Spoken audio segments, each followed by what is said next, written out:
Sirotons le houblon, le podcast qui fait glou-glou dans tes oreilles.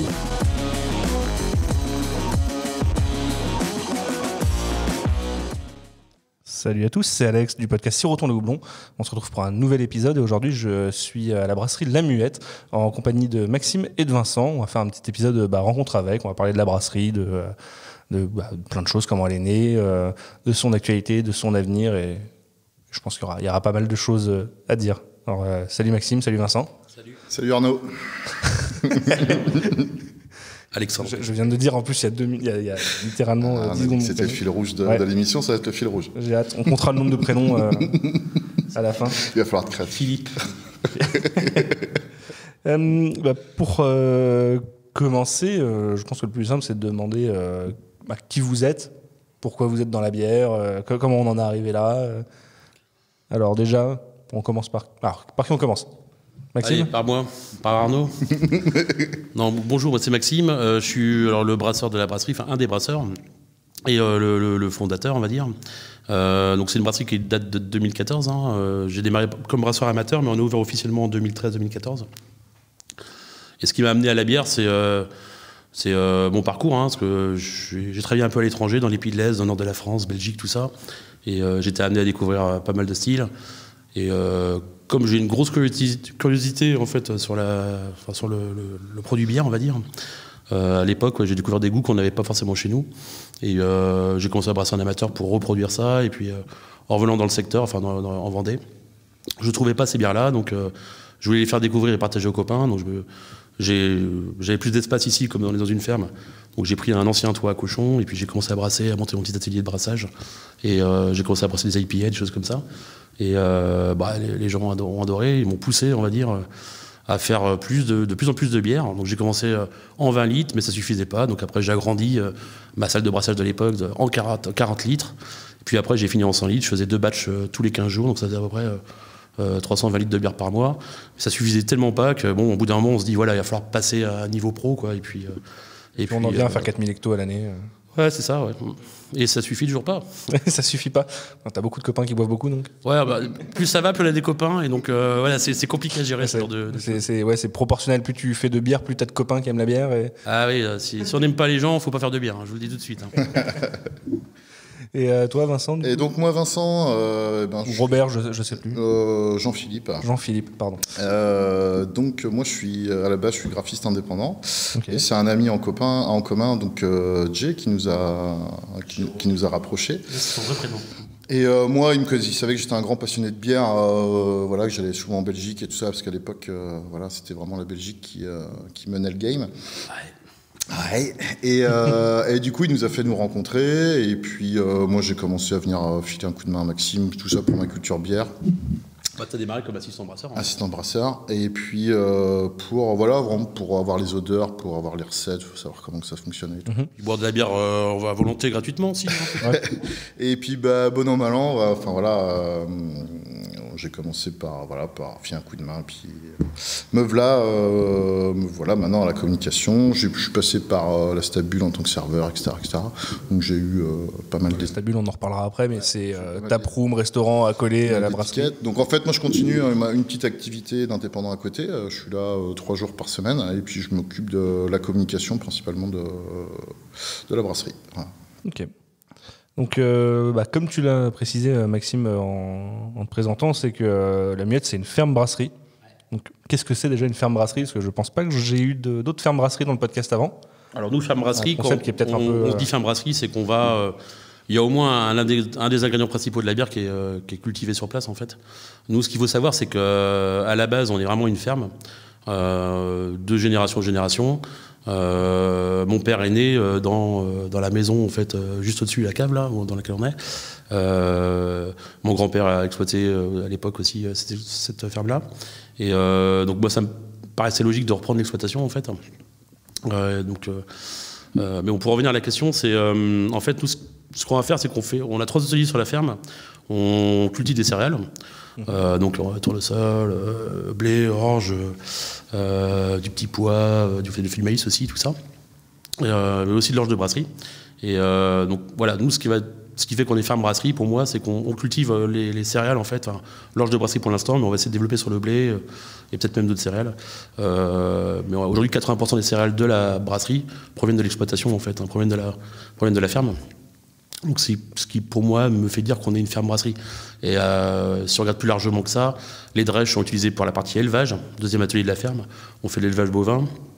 C'est la viande qu'on va produire, elle va servir aussi au restaurant. On la retrouvera dans le restaurant, en grillade ou pour les burgers. Et voilà, pour moi, c'est un ensemble, en fait. C'est que la brasserie fait vraiment partie de la ferme, quoi, en fait. C'est ce qui fait que pour moi, on est une ferme brasserie. Après, on ne fait pas le houblon, on l'achète pour l'instant. Mais le jour où on pourra avoir du citra, on en fera peut-être dans les champs à côté de chez nous, mais pour l'instant, on l'attend. Ouais, c'est vrai que le houblon, ça reste c'est un autre métier. C'est un autre métier, et surtout, c'est très compliqué avec tous les houblons qui sont encore brevetés. Si tu veux vraiment avoir toute la liberté créative que tu veux, tu peux pas forcément les exploiter toi-même. Le terroir joue aussi pas mal. Ouais. Nous, le métier de céréalier, on va dire, sur la partie orge de brasserie, on le faisait déjà avant de faire de la bière, en fait. Et moi, l'idée, quand j'ai voulu monter la brasserie, j'aurais pu à l'époque, parce que c'était en 2013-2014, donc il n'y avait pas beaucoup de brasseries. J'aurais pu le faire au centre-ville de Nantes ou je sais pas, ailleurs, quoi. Mais pour moi, ça n'avait pas de sens, parce que je voulais vraiment intégrer la ferme. Et je me disais que avoir une brasserie, on va dire, hors sol, c'était un peu con, parce que j'avais la possibilité de le faire, en fait. Et on avait l'expertise sur ce métier-là, quoi. Donc ça me paraissait logique. Et puis moi, le but, au final, c'était aussi de faire perdurer la ferme, quoi, en fait. C'est pour ça que voilà, j'ai vraiment décidé dès l'époque de démarrer dans les bâtiments de la ferme, quoi. Alors, je vais un peu m'éloigner du sujet de base, mais tu as évoqué, quand on parlait des houblons et de la culture du houblon, du terroir. Ouais. C'est quelque chose que j'avais déjà évoqué dans un épisode précédent. L'impact du terroir sur on va dire, les caractéristiques développées par un houblon, même si c'est d'une même variété. Qu'est-ce que tu as à dire sur ce sujet-là? Est-ce que tu penses qu'on prend un sabro et on le cultive en France, au cœur de la Vendée? Il suffit de voir déjà un cascade belge et puis un cascade néo-zélandais. Voilà, ça te donne déjà une idée du terroir. Pareil, on parlait du Sorachi tout à l'heure, mais c'est pareil. Il y a des grosses variations, des grosses nuances selon la zone où c'est après, oui, c'est vrai que dans le houblon, il faut à peu près 3 ans avant que même si tu prends un sabro. Ouais, avant que ça devienne à maturité. Voilà, c'est ça. Il y a à savoir comment le houblon va vraiment s'adapter. Je suis pas expert en houblon, mais oui, je pense que déjà la nature du sol va faire varier les maladies, tout ça. Enfin, après, voilà, je pense qu'il y a beaucoup de paramètres à gérer. Mais après, nous, un truc qui vraiment nous ferait kiffer, c'est d'avoir vraiment un houblon local, tu vois, qui peut être très sur les fruits exotiques. Et voilà, c'est quelque chose de très aromatique qu'il n'y a pas encore à l'heure actuelle, mais vraiment qui ait une variété vraiment spéciale au terroir. L'usage du houblon, si on veut vraiment faire une bière fermière, c'est-à-dire qu'on va travailler en cool chip, on va travailler sur vraiment la fleur sauvage, avec les céréales de la ferme. Et là, on va travailler avec, soit si on fait du houblon nous-mêmes, mais ou sinon on va l'acheter à côté, parce qu'il y a des houblonniers qui se montent dans le coin. Je peux t'en citer 3, mais et là, du coup, tu fais vraiment une bière fermière avec vraiment tous les ingrédients locaux, quoi. T'attagres le houblon avec, mais il faut pas aller sur une dominante. Je pense aujourd'hui houblonné. Si tu veux avoir de l'agrume, tout ça, bon, faut attendre encore un peu, mais ça va arriver. Et tu penses 10 ans à peu près avant qu'une variété. Si tu développais une nouvelle variété, par exemple, il faut attendre 10 ans. Tu penses qu'on serait capable en France de développer une nouvelle variété qui soit aussi aromatique, exotique que les variétés américaines, néo-zélandaises et compagnie? C'est vrai que c'est des variétés qui, jusqu'à maintenant, nous proviennent d'endroits qui sont très ensoleillé et compagnie. Est-ce que c'est pas ça qui joue aussi sur... Tu vois, par exemple, nous on a été visiter l'Oregon il y a quelques années, et en fait c'est un climat qui oscille presque sur la Bretagne, quoi. Enfin, c'est à peu près le même climat. Ça dépend des zones, ouais. Mais bon, le climat, pour moi, enfin, je sais pas ce que t'en penses, toi, Maxime, mais je pense pas que ça... À l'Oregon, tu vas à Fort Rock, ou tu vas oui, c'est pas pareil, à Tillamook, c'est pas du tout le même climat. Mais tu vois, dans la vallée, c'est pas non plus un climat de fou, et c'est pas non plus hyper ensoleillé. La Corvallis, t'avais du houblon, c'est vignoble, mais t'avais... Bah oui, à la vallée là-bas. Mais enfin voilà. Le bocage de l'Oregon. Donc je pense que non, c'est vraiment faut développer, faut faire des croisements, enfin faut faire de la botanique, ce que nous on sait pas faire, et c'est pour ça aussi qu'on. On en connaît qui savent faire de la botanique, mais c'est pas la même. C'est pas la même. Sur une plante cousine. Mais ils seraient peut-être très forts. Ils seraient très forts. Ils savent pas ce qu'il y a de Skyloop, là, les gars. C'est vrai qu'on nous régale avec ça, mais. Moi, non, moi je suis houblon. Ouais, tu as un peu répondu déjà à la question sur deux aspects. Je me demandais comment s'était créée la brasserie et pourquoi s'être lancé dans la ferme familiale. Donc tu nous disais, faire de la bière, c'était un passe-temps brassat, mais au final, c'est devenu une activité à temps plein. J'ai brassé et aussi. pourquoi la ferme? J'imagine que c'est la dommage ferme, de se priver de ça. Moi, j'ai pas de frère, ma sœur. Moi, j'ai toujours connu. Bon, c'est vrai que l'agriculture, c'est pas toujours facile comme vie ou comme choix de vie. Je l'ai vu parce qu'on a traversé des crises, que ce soit la vache folle, que ce soit. Enfin voilà, il y a eu pas mal de choses assez dures qu'on a vécu familialement, je veux dire. Mais moi, c'est tout le travail en fait qui a été fait par mon père, par mon grand-père. Ma sœur voulait pas s'occuper de ça, c'est pas son délire, je comprends. Mais moi, ça m'aurait déçu de pas. Je voulais faire perdurer le travail et puis notre vie en fait, parce que ça fait partie. La ferme, c'est notre vie quoi en fait. C'est la vie de mon père, c'est la vie de mon grand-père, c'est la vie de mes ancêtres. Et donc je veux absolument que ça se préserve et puis que ça continue quoi. Et à l'époque où je voulais rentrer dans la ferme. Voilà, il n'y avait pas 50 possibilités parce que est-ce que je fais plus de volailles, plus de vaches, plus de terres? Prendre des terres en plus, c'est la guerre. C'est des mauvaises terres en plus. Nous on est dans le bocage, donc c'est pas c'est pas le top de la. Il y a des belles terres, mais elles sont pas. Tu peux pas les avoir celles-ci. Donc non. Puis après c'est se mettre pas avec ses voisins, tout ça. Puis est-ce qu'il y a un intérêt? Il y avait un équilibre dans l'exploitation. Je voulais pas casser l'équilibre. Et en réfléchissant bien, la bière avait vraiment un intérêt en fait dans la structure. Et ça maintenait l'équilibre et moi-même ça le renforçait. Donc au final, je pense que c'est les bons choix quoi. Et en plus, maintenant, ça va nous donner des possibilités. Ce qu'on parlera peut-être tout à l'heure, mais sur la partie, on parlait tout à l'heure un petit peu de verger, tout ça, pour développer la partie, on va dire, wild. On a des terrains, on a des zones avec, tu vois, les temps, tout ça. On peut peut-être arriver à développer des choses dans le sens wild. Et là, on a un outil qui est formidable pour ça, quoi. Et en plus, si on veut travailler sur des variétés de blé ancien, des choses comme ça, on peut le faire. On a l'expertise là-dessus, on a le matériel, on a la connaissance, des bonnes pratiques, on va dire, pour la culture. Donc ça, on est capable très rapidement de le mettre en place. Chose qui, tout le monde, monter une brasserie aujourd'hui, c'est assez facile. C'est de moins en moins facile, mais ça reste assez facile. Devenir agriculteur et faire une brasserie, les deux en même temps, je pense que là, c'est pas si simple, quoi. Et donc, du coup, nous, on a la chance d'avoir ça, et c'est dommage de la laisser passer, en fait. Ouais. Et en plus, ça me conforte dans mon idée, c'était de maintenir l'exploitation, quoi.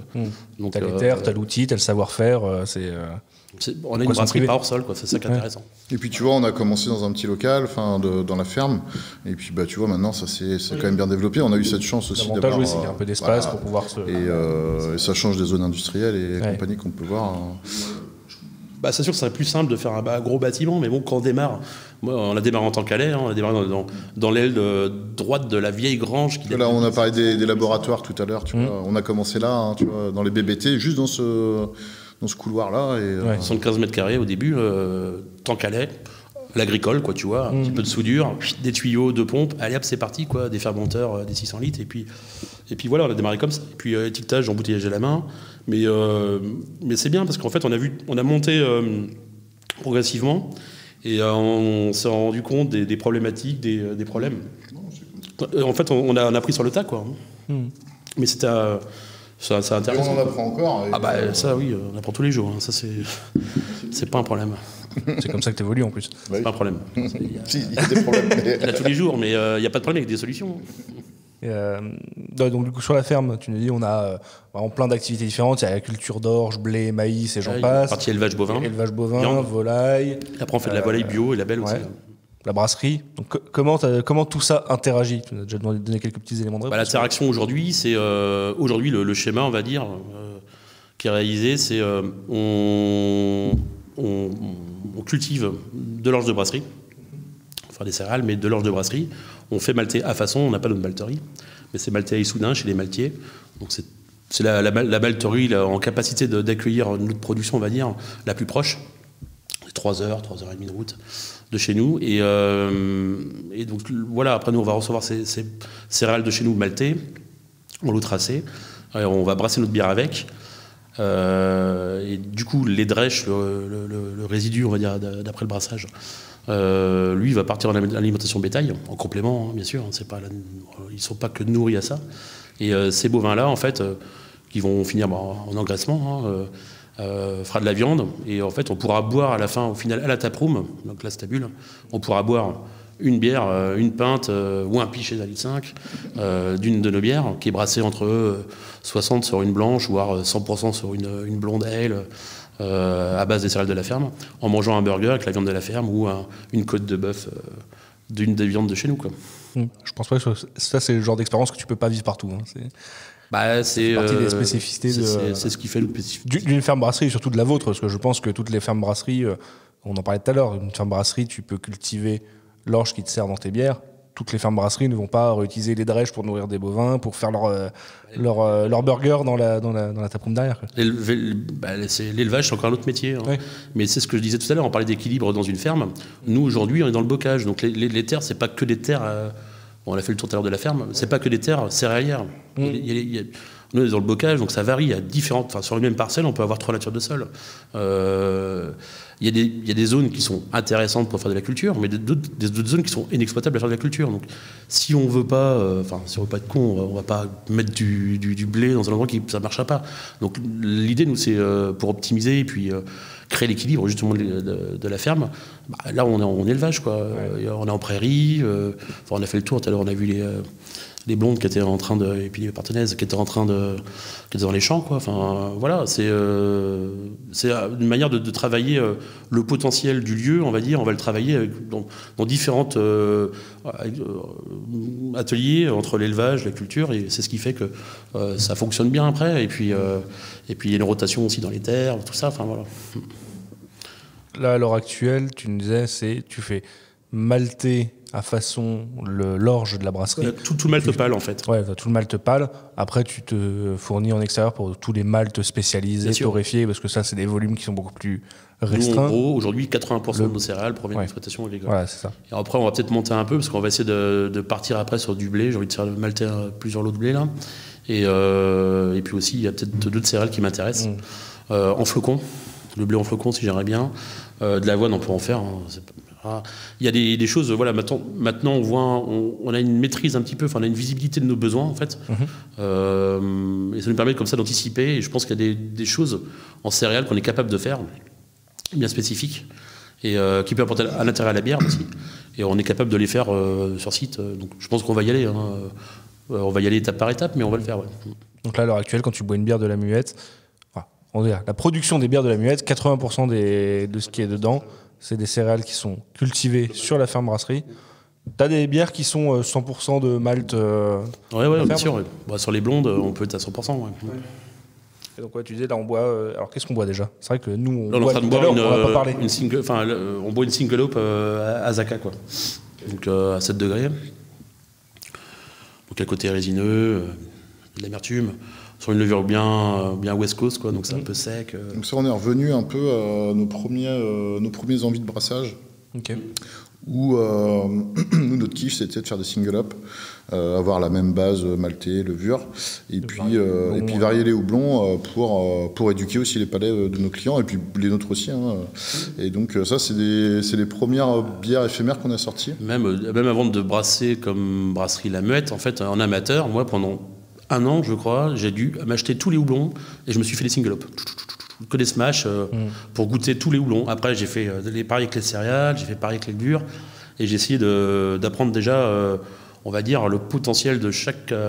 Comprendre la caractéristique de chaque ingrédient potentiel à la bière. Quoi. Là, tu penses que tu es capable d'identifier sur des bières single-up les houblons ou du moins un peu les familles peut-être? Il y a sur toujours quelque chose de très du mosaïque, je te le détecte, oui, mais voilà.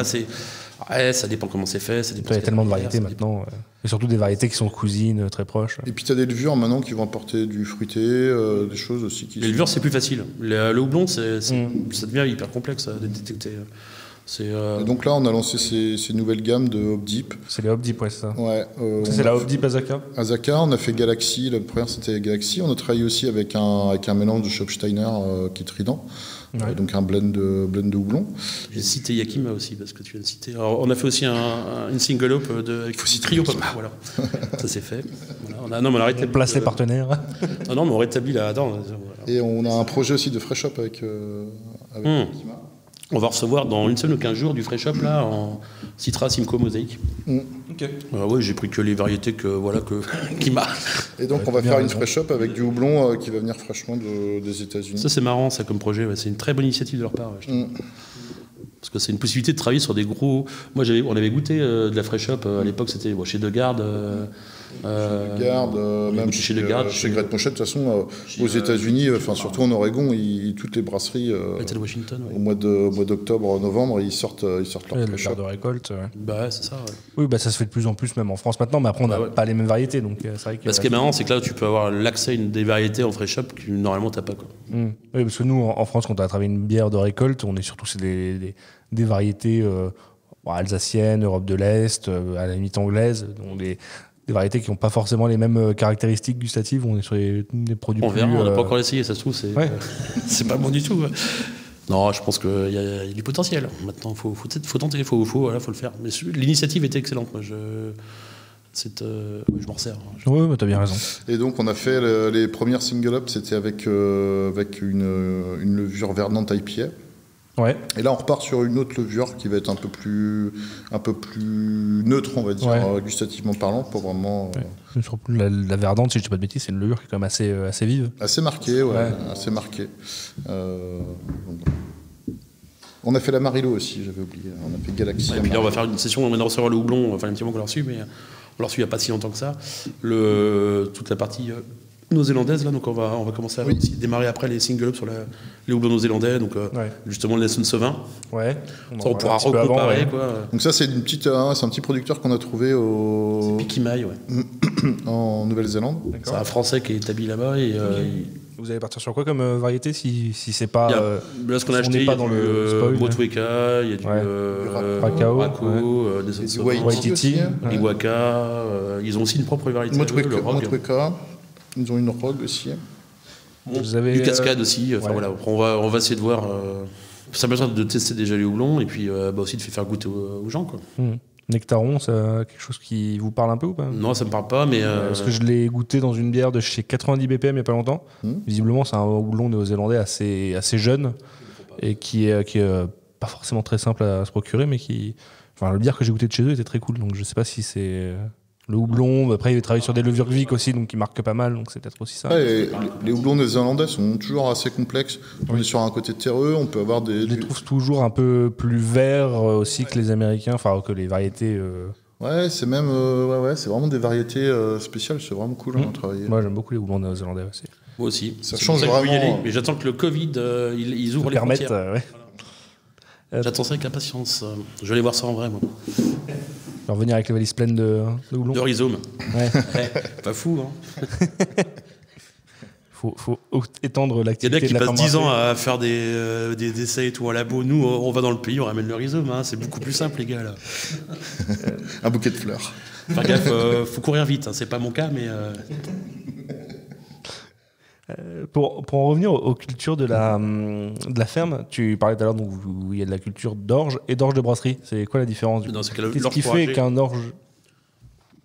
Déjà, c'est pas la même. En fait, si tu veux, les malteurs travaillent avec des variétés facilement maltables pour eux, qui rentrent dans leur cahier des charges. Donc déjà, il faut avoir une variété bien spécifique, première chose. Et après, ensuite, globalement, il y a des... En fait, tu as des maltes qui sont plus simples, enfin des orges de brasserie qui sont plus simples à malter que d'autres. Et donc, c'est au niveau de la taux de protéines, qui vont donner un meilleur rendement, le potentiel de bêta-glucane, tout ça. Enfin, alors, c'est pas une histoire de rendement, hein, parce que nous, on bosse avec du Planète, c'est pas le top du. Enfin, là, ça marche, le Planète marche bien et on est très content, mais c'est pas le top du rendement en champ, si tu veux. À la rigueur, moi, je m'en fous, tu vois. Tu fasses pas 70 quintos, 75 ou 90, j'en sais rien, mais. Nous, on n'est pas là pour le rendement, nous, ce qu'on veut, c'est la qualité. Et moi, ce qui m'intéresse dans la culture de l'orge, chez nous, c'est qu'on va malter une variété d'une parcelle. Ouais. Et on sait ce qu'on a en résultat, et on peut le tester dans les laboratoires indépendants ou via le malteur, mais au moins, voilà, on sait qu'on va recevoir un batch qui va nous faire l'année, 6 mois, mais au moins, celui-ci, on aura un malt constant, en fait. Toute l'année, quoi. Oui, tu connais sa provenance, tu sais par qui il a été malté, tu une variété, en fait, t'as toujours le même malt. C'est pas un mélange de céréales, tu vois. T'as toujours le même malt, et du coup, on en parlait un petit peu avant, quand tu m'as fait faire la visite de la brasserie, vous retravaillez aussi l'eau, et du coup, ça vous permet d'avoir un résultat qui est le plus constant possible. Bah déjà, si sur les gros ingrédients du brassage, qui sont l'eau et le malt, au final, hein, Donc ça, tu fais on est constant. de la bière, oui. On est constant. Sur la majorité de... Bah, si tu es constant en malt, tu es constant en eau.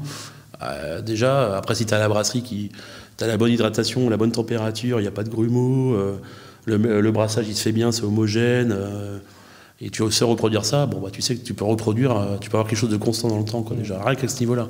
Ça aide beaucoup, quoi, au travail de la constance, qui n'est pas toujours évident, quoi, en fait, en brasserie. Parce que brasser des bières différentes, des one-shoot, c'est compliqué, parce qu'il y a la recherche technique dans les process, surtout si on met des ingrédients spéciaux, mais des fruits, ou je sais pas, du chocolat, enfin, un truc comme ça. Mais sur une bière à 4 ingrédients, et de brasser de manière permanente, c'est très compliqué de retrouver une constance, quoi. Enfin, de travailler la constance. Donc là, ça aide. C'est déjà 2 ingrédients qui sont bien constants. Après, le houblon, bah, oui, effectivement, il y a une décroissance au niveau du stockage, tout ça. Et ça peut se calculer. Et puis, ça se travaille aussi à l'aromatique. Puis, ça se corrige. Et puis après, bon, la levure aussi, ça peut se corriger. Mais bon, ça, c'est un autre domaine encore. Mais, vous travaillez avec différentes levures. Enfin, vous avez vraiment un parc de levures assez varié.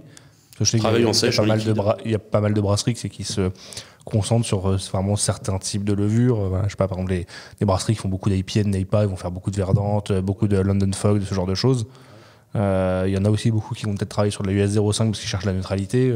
Moi, j'adore la San Diego Super. Et, mes levures préférées, c'est San Diego Super. Enfin, ça, c'est une levure que j'adore. Et alors, après, c'est des marques, mais c'est... la WP067, donc la Easy Coast Base. La Let's Groove, c'est ça. Hein. Celle-ci, moi, je la kiffe parce que j'aime bien les bières pintables. Et ça te donne des bières pintables, quoi. C'est vrai que oui, c'est ce qu'on s'est lu avant. Du coup, Let's Groove Haze, alors c'était... Je suis rendu à ma 2e pinte, au 3e depuis le début, je crois. J'aime bien les bières pintables.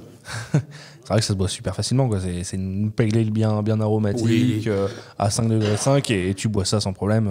On va dire que c'est un peu la marque de fabrique, pour employer des mots grossiers. C'est un peu la marque de fabrique de la brasserie. On essaie tout le temps d'avoir des choses très pintables, très drinkable, comme on dit. Ouais, après, on n'est pas trop sur des levures qui laissent de sucre, nous. Non, on n'est pas trop sur des bières sucrées, nous.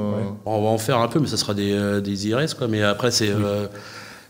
sur les IPA, on sait que rarement, enfin, faut que je bosse avec de la fog ou je sais pas, parce que c'est vrai qu'on nous le demande. Hein, il y a un public qui adore les finishes bien sucrés et tout, mais nous, on est. J'ai l'impression que c'est de plus en plus.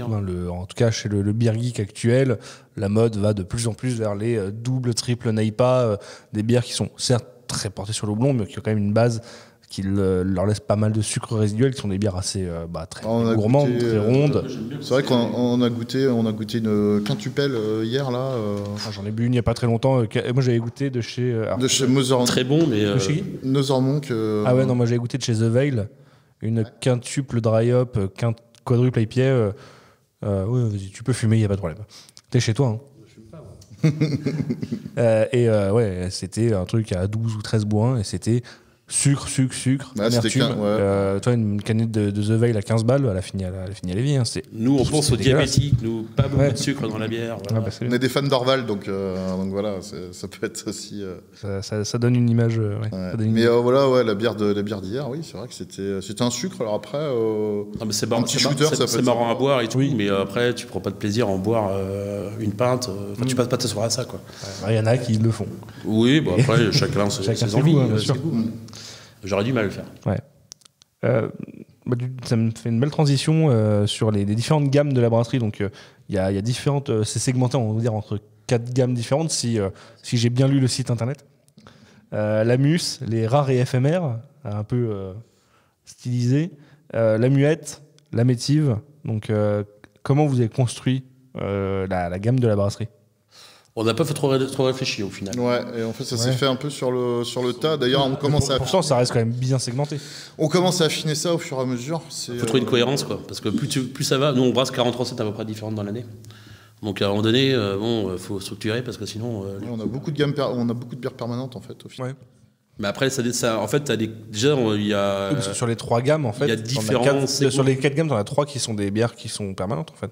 Ou du moins régulières, qui reviennent. En gros, on a la gamme historique, on va dire, qui est la Muse. Hein. Souvent, même d'ailleurs, on nous dit brasserie la Muse, c'est vraiment. Ah oui, oui, c'est vrai que c'est revenu tout le beaucoup de fois. monde nous parle de la Muse avant même de la brasserie la Mette. C'est très beau. Oui, c'est une erreur un peu de. Là, j'avais balancé une story sur Instagram pour dire. Je vais enregistrer un épisode dans une brasserie dans le Bocage vendéen, qui sait. Et il y a plein de gens qui ont bien forcément deviné où j'allais, mais j'ai eu beaucoup de réponses la Muette, mais aussi énormément de réponses la Muse. La Muse, ouais. On est connu pour autant pour la Muse que pour la. Ouais, au début, on mettait ça un peu en avant. Parce qu'avant, on brassait que de la Muse en fait. Ouais. La Muse, du coup, la marque de la brasserie la Muette. Pour le CHR et les caves bar, en fût, en bouteille, puis maintenant aussi en canette. Mais c'est et en fait après on a. Alors il y a eu le développement pour l'événementiel, nous on fait pas mal d'événementiels, bon là avec le Covid c'est plus compliqué mais ça redémarre, et donc là on a aussi une gamme fût on va dire pour l'événement, et ensuite on va avoir donc, les séries SP, les séries pilotes, donc les rares et éphémères, et puis les bacs dans les bacs, on appelle ça comme ça. C'est des éphémères en fait qu'on marchait et qui reviennent. On a fait la MC circulaire, ça cartonne, donc on l'embrasse, donc c'est une éphémère qui maintenant est, je dirais qu'on en a en permanence. La Mucive Attack, ça a cartonné. C'est pareil, la Let's Groove. On fait des variations avec les houblons, avec les combinaisons de houblons, mais on en a tout le temps maintenant. La Hop Deep, c'est pareil. Ça reste des éphémères parce que c'est un seul houblon à chaque fois, mais on a la même base. Revenir, et être. Ouais. Et après, il y a aussi on a été pas mal à l'époque. On a eu beaucoup de parallèles de la Muse en grande distribution. Donc, au bout d'un moment, on s'est dit, bon, le moyen d'être tranquille, c'est d'avoir des gens sur le terrain. Et donc là, on a développé une marque exprès pour la GD. Comme ça, on a 2 agents commerciaux, ils occupent le terrain, on sait ce qui s'y passe, et ils mettent plus de bière de CHR en grande distribution. On est très réactifs là-dessus, et ils ont leur bière, ils font ce qu'ils veulent. Ouais. C'est important pour les différents... En tout cas, je sais que pour les clients de CHR, c'est toujours important pour eux d'avoir une gamme qui n'est pas en concurrence avec les gammes de GMS. Pas de carte de clocher. Nous, on préfère que chacun ait sa marque et sa bière, on va dire. En plus, c'est pas les mêmes communications, c'est plus tous les mêmes styles. On est plus sur des types belges sur la partie GD, GMS.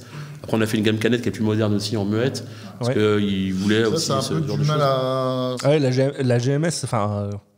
Il y en a certains qui commencent à s'intéresser à la canette parce que je pense qu'ils voient le marché évoluer et le potentiel. Reste que le client final, pour le moment, la canette et bière de qualité, c'est pas synonyme. Juste pour te dire un chiffre, si tu veux savoir, la GMS, globalement, chez nous, ça pèse 7% du chiffre de la brasserie, au global. Donc en gros, on y est comme ça, on est présent et on sait ce qui s'y passe et on sait que voilà, on a un regard là-dessus. Ils ont leur ref et qui n'ont rien à voir avec les autres canaux. Ça, il n'y a pas de parallèle. Ça évite qu'on ait le souci de retrouver des bières du CHR chez eux. Et puis inversement aussi, que ce soit pour l'un ou pour l'autre. Mais voilà, comme ça, au moins chacun a ses bières. Et comme ça, nous, on peut travailler après en focus pour la GD ou surtout pour la créativité, en fait. Au moins, on élimine un problème de distribution qui commence à devenir récurrent, et du coup on a pris cette décision-là. Mais bon, jamais on mettra de la bière de GD en CHR et inversement. C'est pas le but. Voilà, c'est au moins là-dessus on est clair et puis on est droit dans nos bottes. En GD, tu bosses, on va dire avec des... C'est local. Hein, c'est vraiment local, t'as pas de national. Ouais. En fait, même nous globalement, jusqu'à il y a un an, je dirais, on était une brasserie qui était vendéenne et département limitrophe, avec un petit peu des one-shoot à droite à gauche, dans le sud, sud-ouest, en Bretagne, tout ça. Mais et là maintenant, voilà, nous, l'idée c'est, on a monté un peu en dimension. Alors après, on n'est pas hyper connu, hein, on est une brasserie qui n'a pas un gros hype. Puis on s'en branle, hein, mais nous l'idée c'est d'aller dans la créativité. On se dote de moyens technologiques, techniques qui nous manquaient pour aller vers ça en fait. Et le but, voilà, c'est maintenant d'avoir une distribution plus globale et qui sort un petit peu des des frontières de la Vendée, quoi, tout simplement. Bien sûr. Ouais, ça s'est fait tout naturellement. Mais sans oublier la Vendée.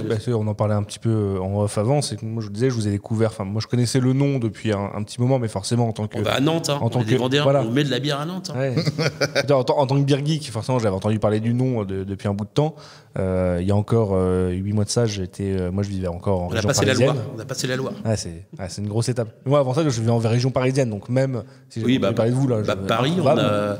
Il y a quelques shops maintenant. Ouais, maintenant, ouais, mais et du coup, moi, je vous ai vraiment découvert. J'ai pu goûter les produits à Nantes sous pression 2019. Avant ça, c'était pas fort. Et même après ça, j'ai du mal encore à avoir accès à ces produits. Jusqu'à maintenant, mais maintenant, c'est vrai que ça se trouve beaucoup plus à l'échelle nationale. On faisait pas de salon à l'époque, on était vraiment très concentré sur la production. Après, il y a des choses techniques qui. Moi, la ligne d'embouteillage, tu vois, on n'était pas en isobarométrique. Alors, je voulais pas faire des IPA, donc on faisait de la canette à façon, enfin de la façon. On brassait notre bière, mais on faisait venir la ligne mobile. La ligne canard mobile. Ouais. On n'a jamais fait de bière de production. Même qu'on a eu à l'époque des ruptures, c'était très compliqué. On n'a jamais appelé une autre brasserie pour qu'ils produisent de la bière pour nous, jamais. Oui. On a toujours brassé 100% de nos bières chez nous. Et par contre, on a aussi brassé de la bière pour d'autres chez nous, mais on n'a jamais fait l'inverse. Et nous, ce qui nous embêtait beaucoup, c'est qu'on voulait aller vers des styles craft, enfin, je parle au moins sur le houblon, et on n'avait pas l'outil, l'argent et l'outil on aurait pu acheter une ligne ISO. Une petite ligne ISO, voilà, on a bricolé, mais au bout de 2 ans, il a fallu la changer parce que ça aurait été trop petit et tout. Donc j'ai préféré faire le choix d'attendre, de faire de la canne sur la partie houblonnée, même si on ne maîtrisait pas tout le protocole d'un canettage. Mais au moins, c'était mieux que de le faire en refermentation. Et maintenant, voilà, on sait qu'on a l'outil pour aller sur l'isobar en canette, en bouteille, c'est fait chez nous, par nous-mêmes. Et maintenant, on sait qu'on peut aller plus loin du coup, parce qu'on stocke en froid, on va avoir l'entrepôt qui va arriver. Enfin, on a déjà un entrepôt frigo, mais il est trop petit. Mais là, on a le nouveau qui va permettre de stocker 100% de la production dans les meilleures des conditions. Et on va être cold chain, quoi, 100% cold chain. Et voilà, et derrière, au moins, on aura la qualité pour aller plus loin, en fait, sur les bières houblonnées, par exemple. Ouais, parce que pour avoir fait le tour avant, là, maintenant, l'outil de production, il est quand même... C'est un beau bébé, quoi. Aujourd'hui, le facteur limitant, c'est la partie fermentation.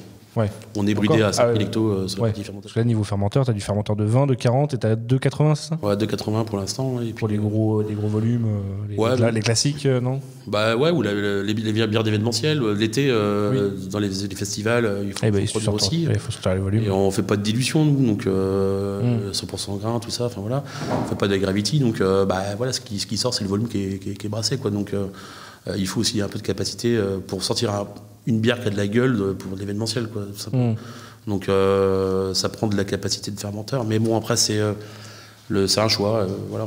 Et là justement on va agrandir. Le but c'est de faire un nouvel entrepôt. Ouais. Du coup mon ancien entrepôt va devenir une nouvelle salle de fermentation, et comme ça on va pouvoir monter en capacité sur la partie fermenteur. Ça dans le cours. Mais les prix ont évolué là, ça fait mal. Hein. Ah ouais, l'inox là il a pris un peu. Hein. Ouais, je sais pas qui fait les tarifs, mais il doit être bien payé. Hein. Bon, on parlait des différentes gammes, mus, muette, métive, éphémère, différents publics du coup. Alors quel est le public principalement visé par la brasserie? On n'a pas de public. On n'a pas de public. Tous les publics? On vise personne, nous. On vise personne, on vise tout le monde. Ouais, en fait, on s'est même pas posé la question, je pense. Non, après, c'est des bières. Au début, on a brassé des bières qui nous plaisaient. On a les bières historiques, et là, on s'amuse. Et moi, merci de me servir. Mais le but, c'est vraiment de faire des bières qu'on a envie de boire, en fait. Hein. Ouais, exactement. En fait, l'objectif, c'est qu'on puisse avoir le stock des bières historiques. Et puis, à côté de ça, le temps et la capacité de s'amuser à faire des bières. Alors, la partie wild, on n'a pas discuté, mais sur la partie wild, ça, on va vraiment y aller. On va s'amuser là-dessus. Sur les bières vieillies, les Imperial Stout, tout ça, on va s'amuser aussi avec ça, là, prochainement. Mais bon, on va essayer de prendre du temps et prendre de la capacité. C'est le but. Hein. Si on monte en capacité, c'est aussi pour s'amuser, maintenir... d'aller plus loin dans la créativité, plus loin dans l'amusement, quoi. Donc avant tout, le public visé, c'est vous en fait. Faire des bières qui vous plaisent. C'est nous et les copains, quoi. Ouais. Mais après, c'est... nous, on aime la bière en général. Il n'y a pas vraiment de style. Il n'y a pas vraiment... les bières belges, nous, ça a été le premier amour. Oui, bien sûr. Puis après, il y a le houblon qui est arrivé. Enfin, tu connais l'histoire. Bien sûr, et je pense qu'on a tous eu à peu près la même évolution, en tout cas sur à part peut-être les beer geeks vraiment frais et modernes là, qui sont tombés directement dans le houblon, je pense qu'avant ça, on a presque tous eu le même parcours de découvrir la bière en disant il existe autre chose que la Heineken via les bières belges, découvrir le houblon et progresser après, et faire une sorte de... Une sorte... Oui, non, mais il faut pas. Ils sont gentils, ils sont gentils. Ils vont nous payer 5 fermentaires la prochaine fois. Ah ouais. Non, et puis. S'ils veulent, hein, ils peuvent. Hein. Voilà, moi, je les prends. Hein. Après, tu découvres les gueuses, tu découvres les choses un peu plus acides. Alors, au début, tu te dis, moi, les premières fois que j'ai goûté des gueuses, c'est dégueulasse. Là, c'est quoi ce vomi et puis, tu t'y fais. Et nous, enfin voilà, après, on n'a pas de style vraiment. En fait, je pense que quand on arrive à aimer un peu tous les styles, c'est que tu as un petit peu fait le tour et que tu arrives à tout apprécier. C'est quoi je rigole. Non, mais moi, je pense qu'au contraire, c'est que quand tu as déjà vraiment un peu fait le tour de la bière. Par exemple, tu vois un truc que j'aime pas, je te dis tout de suite, c'est une IPA avec du lactose. Ça m'énerve. Enfin, j'arrive pas à le boire, par exemple. Ouais. J'en ferai pas. Enfin. Mais je crois qu'on était saturé un peu du sucre dans la bière. Tu vois, même quand on regoute des triples maintenant, belges.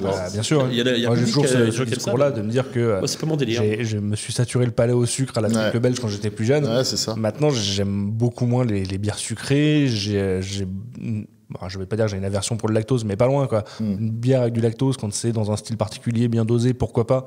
Mais il faut pas en mettre partout et à foison. La Nitrogalactique, qui est un gros mix stout. Et voilà, tu vois, mix degrés, mais normal, à l'azote. Un mix stout à l'azote. Et il y a des choses comme ça qui sont. Ça, j'aime bien, le lactose dans la bière noire, ça me va. Mais je pense que maintenant, si on peut pas dire, les jeunes beer geeks, ils ont peut-être plus cette étape bière belge.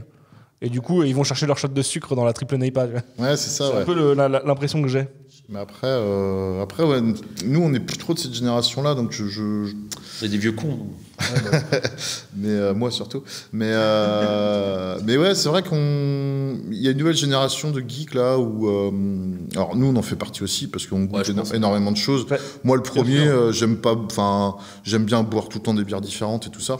Mais moi aussi, je me considère comme un geek. Et je pense qu'il y a des gens qui n'ont pas tous la même définition de geek. Ouais. Moi, j'ai pas la définition péjorative du geek. Ouais, voilà, geek, c'est qu'il est curieux et qui veut tout boire. Exactement. Tout après, toi, quand il y a le prix ne fait pas la qualité de la bière. Certes. Et après, en fait. Ou l'image. Je suis en train de faire ce que j'avais déjà fait il y a 2 ans, un concours sur Instagram, c'est un petit tournoi des brasseries. Oui, on avait vu ça. Ouais, on est sur les 16e, parce que ça a commencé avec 32 équipes. Vous êtes dedans, vous allez tomber, je sais plus contre qui, mais vous allez tomber dedans. Attends, je vais retrouver ça. Si, je vous ai retrouvé. Je préfère des vrais combats.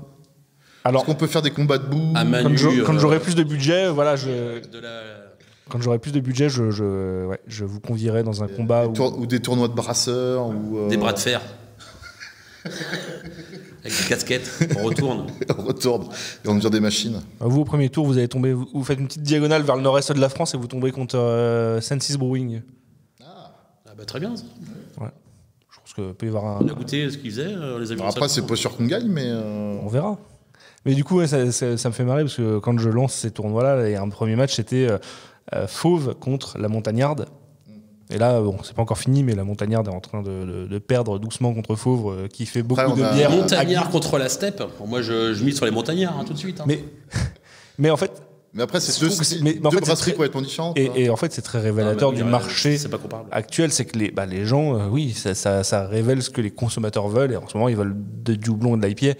Forcément, quand on arrive à un stade un peu plus loin, on a découvert et réussi à apprécier la bière un peu plus sauvage, spontanée et compagnie.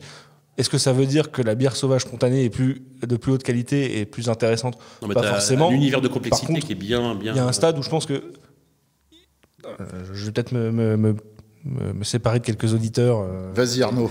Mais je pense qu'il y a un moment où quand tu découvres la bière spontanée et que tu commences à aimer ça, t'as ce stade où tu te dis je suis un meilleur beer geek que les autres. Tu viens de faire tous tes gars qui j'aime pour le houblon. Ouais. Ça y est. Et je suis un meilleur beer geek que les autres. J'aime les produits de qualité. Et au final, moi j'aime énormément les bières well, les spontanées. Par contre, j'aime toujours aller prendre un bon jus de houblon, une bonne sour, une bière plus simple. Ça, on l'a fait. Tu vas dans une taproom, t'as 40 becs. Tu vas chez Great Notion, là. Enfin, ils font pas que de la bière houblonnée, heureusement, mais. Ils font tu prends des testeurs, Neipa, et puis après même des bières infusées et tout, avec des cookies, les céréales pour les gamins et tout. Enfin, c'est super ce qu'ils font. J'ai adoré d'ailleurs cette brasserie. Mais on va là-bas, tu prends des flying testers. Tu te prends un rack de Neipa, je veux dire, vas-y, prends-en un deuxième, un troisième, avec d'autres bières, mais tu peux pas faire une dégustation, c'est impossible. Faut prendre une semaine, 15 jours, y aller tous les jours, et puis partir tous. God Notion, ils sont énormément de recettes, ouais. Après, tu sais, on a plus de 2500 brasseries maintenant en France. En Belgique, tu en as 400. Tu sais, nous, je trouve que, on a un recul par rapport à ce que nous, on existe depuis 2014. Au final, vous êtes parmi les plus anciens, on va dire, pas vraiment, on mais est la vague dans la première vague des grosses vagues. Oui. Enfin, dans la grosse vague, on est dans le début de la grosse vague. vague. Et maintenant, moi, je trouve qu'on n'a pas du tout. Enfin, moi, quand je vois tous les collègues brasseurs, toutes les brasseries qu'il y a en France, ça nous donne même plus envie d'aller acheter des bières à l'étranger. Hein. Moi, j'étais un grand fan de bières américaines. Il a grimpé, c'est ouf. Et maintenant, je te rejoins, aller loin pour d'accord là-dessus. Il n'y a aucun problème. Et tu vois, on parle de la variété. Maintenant, on a un champ de ouf, quoi. En France, on a plein de bières différentes, on a plein de brasseries différentes qui vont. Tu vois, je trouve ça un peu marrant, moi, de comparer Montagnard. Enfin, le match. Alors, c'est le but. Hein. Alors, pour te dire, moi, j'ai fait une sélection de 32 brasseries en sondant un peu les gens qui me suivent. Après, j'ai mis la liste de 32 brasseries dans un générateur aléatoire et il m'a sorti les matchs. Oui, voilà, ouais. Donc, pas de chance. Donc, voilà, il y a un match qui est complètement opposé qui sort. Mais à Montagnard, tu t'opposes deux brasseries qui sont dans des champs un peu faux aussi. C'est rigolo. Vraiment, les deux brasseries font des trucs Après, excellents. faut pas prendre ça au sérieux. Ah non, mais bien sûr. C'est un peu comme Untapped. Enfin, nous, on en parle souvent avec nos collègues brasseurs aussi de Untapped. Très bien, ça fait partie des sujets que j'aime aborder avec les brasseries. Je sais. Untapped, j'ai jamais compris cette notation. Après, moi, rien que le fait de noter quelque chose, j'ai toujours été un peu réticent à une série, un film. Puis même, c'est pas une note de dégustation. Une dégustation, tu as des étapes. Noter sur Untapped, ça serait pas déconnant à partir du moment où les gens qui notent sont dans une optique de noter le produit en lui-même. Et donc, le produit, forcément, dépend du style, et ainsi de suite. Tu notes voilà. Tu peux pas comparer. Bon, on le disait, tu parles de comparer Fauve et la Montagnard. Tu peux pas comparer une Wild Ale et une Berliner Weiss ou une Neipa. Ça serait la même idée sur Untapped, de te dire que si tu notes une bière, tu la notes en fonction de son style, des caractéristiques qu'elle peut avoir. Après, moi, une Milkshake IPA, je mets 0,25 parce que j'aime pas le style. Voilà, mais non. mais du coup, tu notes comme quasiment tout le monde sur Untapped. Mais non, mais c'est ça, ouais. Qui note en fonction de ses goûts. Et c'est pour ça que c'est très dur de juger une bière ou une brasserie en fonction de sa note sur Untapped. Il faut la pondérer avec plein de facteurs en fonction de est-ce que c'est une brasserie qui a une hype ou pas, est-ce que le style est intéressant ou pas. Est-ce que c'est un Américain qui note ou c'est un Français? Alors ça, c'est incroyable parce que les Américains notent ultra facile, les Scandinaves notent très dur, les Français sont un peu entre les deux. En fait, j'avais un truc qui était vachement. Ce qui est bien, ça donne une tendance pour moi. C'est là-dessus qu'il faut regarder. Et puis, à partir du moment où une note sans descriptif, ça n'a pas vraiment de valeur. Enfin, oui, et comme 90% des gens notent sans descriptif. Il y a la description en fait de la dégustation. Ça, c'est intéressant. Ouais, alors maintenant, un truc qui était vachement cool avant, c'était Rate Beer. Bon, maintenant, c'était racheté. On sait ce que c'est devenu. Ouh là là, le mot lâché.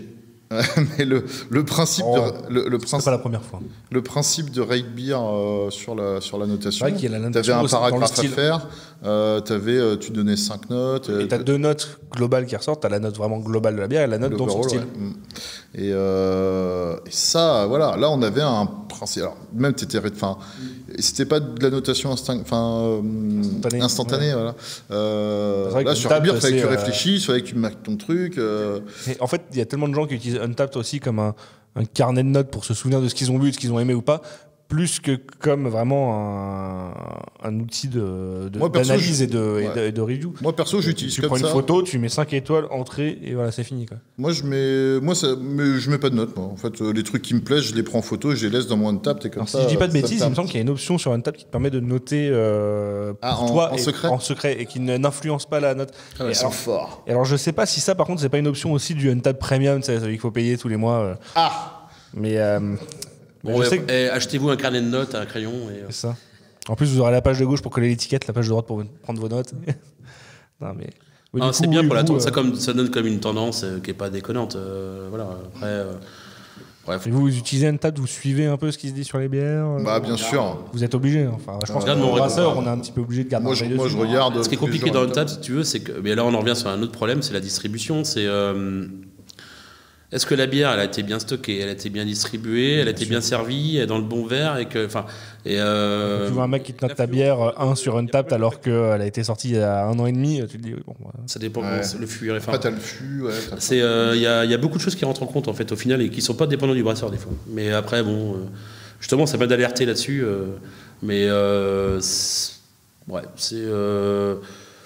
Ça donne une tendance qui est et puis c'est un indicateur, hein, donc faut regarder, c'est sûr.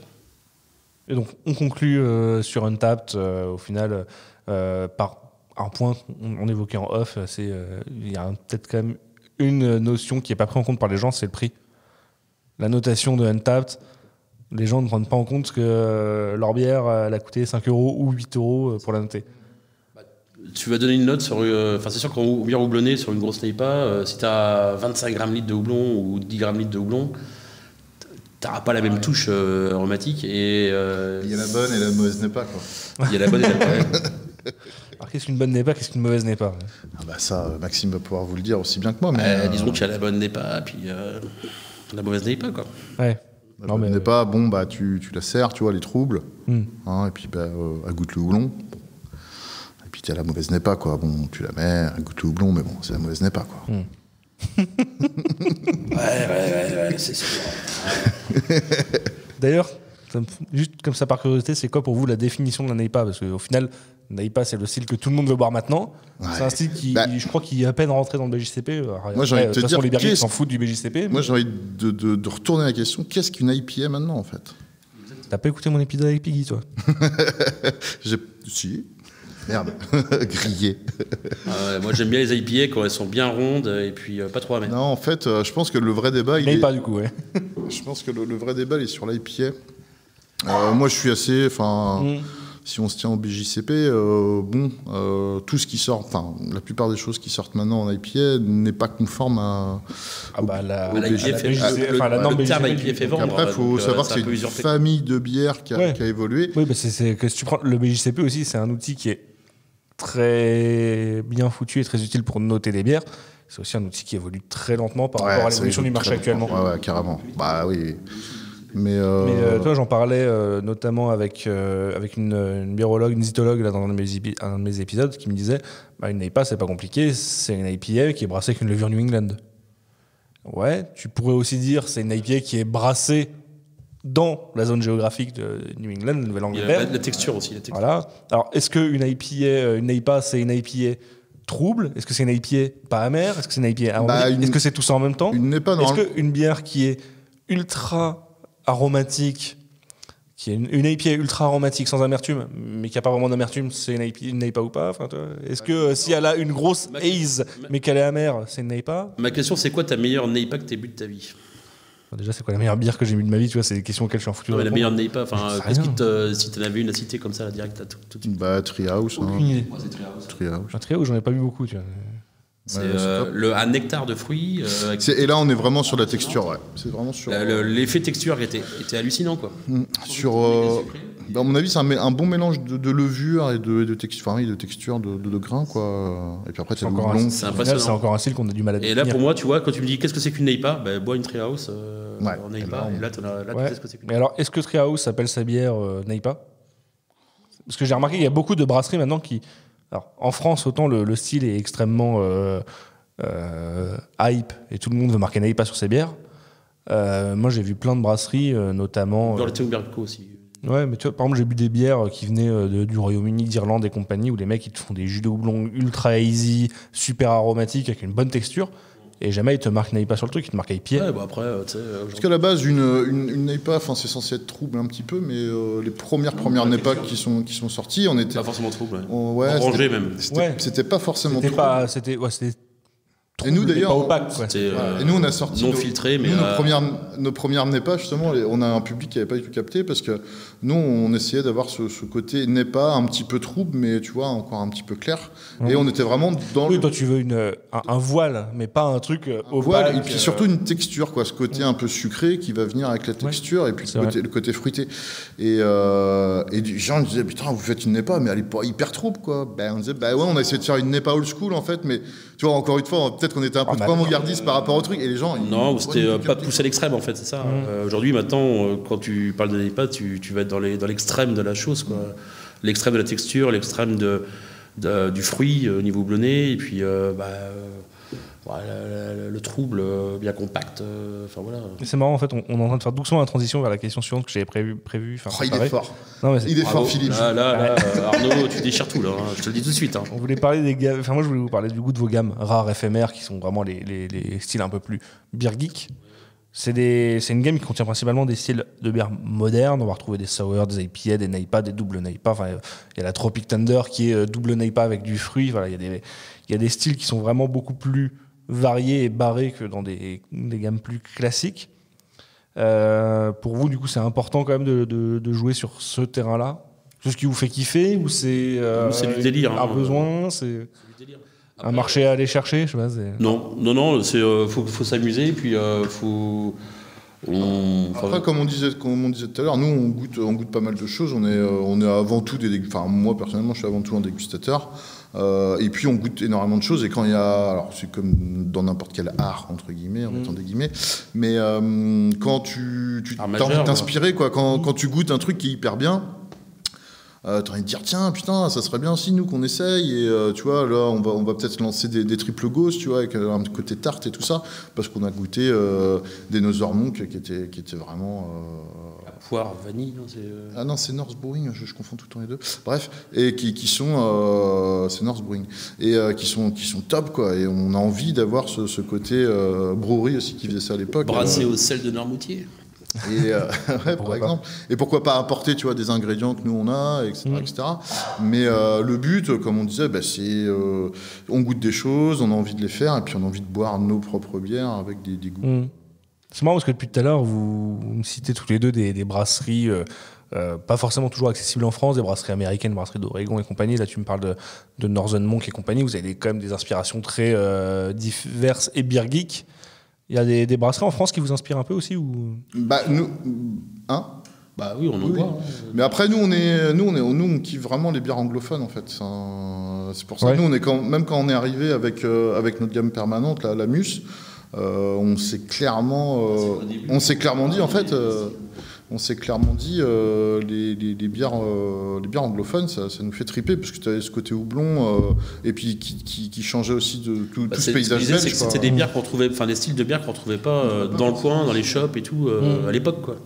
C'est très bière belge chez nous à l'époque et moi une American Pale Ale, une American IPA. Au final vous il y avait pas quoi. En arrivant en 2014 sur ce marché-là, vous étiez peut-être avant-gardiste. Mais assez au final local dans la distribution. Sur le houblon, ouais. Maintenant, vous vous développez un peu au niveau national, mais vous êtes au niveau national du coup plus aussi avant-gardiste. Nous, notre brasserie depuis 2017-18 était très vendée et les départements limitrophes. Et puis, le problème, c'est que les Vendéens buvaient l'intégralité de notre production. Ouais, on n'avait pas la capacité de production pour aller au-delà de la Vendée. Ça boit beaucoup un Vendéen. Ça dépend lesquels, mais globalement, je pense qu'ils ont un bon niveau. Ouais. Après, je pense que c'est le même problème. Je crois que c'est le même problème partout. Je crois que c'est le truc qui est un peu. Tu vas sur n'importe quelle partie du globe, tu trouveras tout le temps des mecs. Ouais, des buveurs de bière, je pense qu'il y en a partout dans le monde. Ouais. Bah oui, c'était pas spécifique à la Vendée. Par contre, faire des IPA au début, en campagne, en 2013-2014. T'as le côté amer, les gens disent c'est quoi ça Non, justement, il y a des gars qui me disaient c'est casse-gueule. Enfin, faire ça chez vous, c'est couillu, c'est casse-gueule. Mais je dis pourquoi ? Parce que tu penses qu'il y a les gars dans les campagnes ont un moins bon palais, on va dire, que dans les villes. Et moi, je vais te raconter. Moi, quand je suis arrivé, ils font tous leur apéro maison. Ils adorent, ils kiffent. Et justement, ils sont open au niveau aromatique. Et il y en a qui surkiffent et ils sont découverts des passions sur le houblon. Et ça, c'est super. Au final, tu pars sur des limites des préjugés du style et j'aurais pas de public pour, alors qu'en fait, quand tu vas chercher le public, tu fais découvrir des produits aux gens qui faire goûter. Moi, quand je suis arrivé ici, moi, je suis un peu plus. J'habite à 30 km d'ici. On est un peu plus dans le sud Vendée. Et puis là, on est vraiment. Mais là, on est vraiment dans le bocage, tu vois. Et Maxime qui me dit, il me dit, on va ouvrir le vendredi, le samedi, on va faire la vente en direct.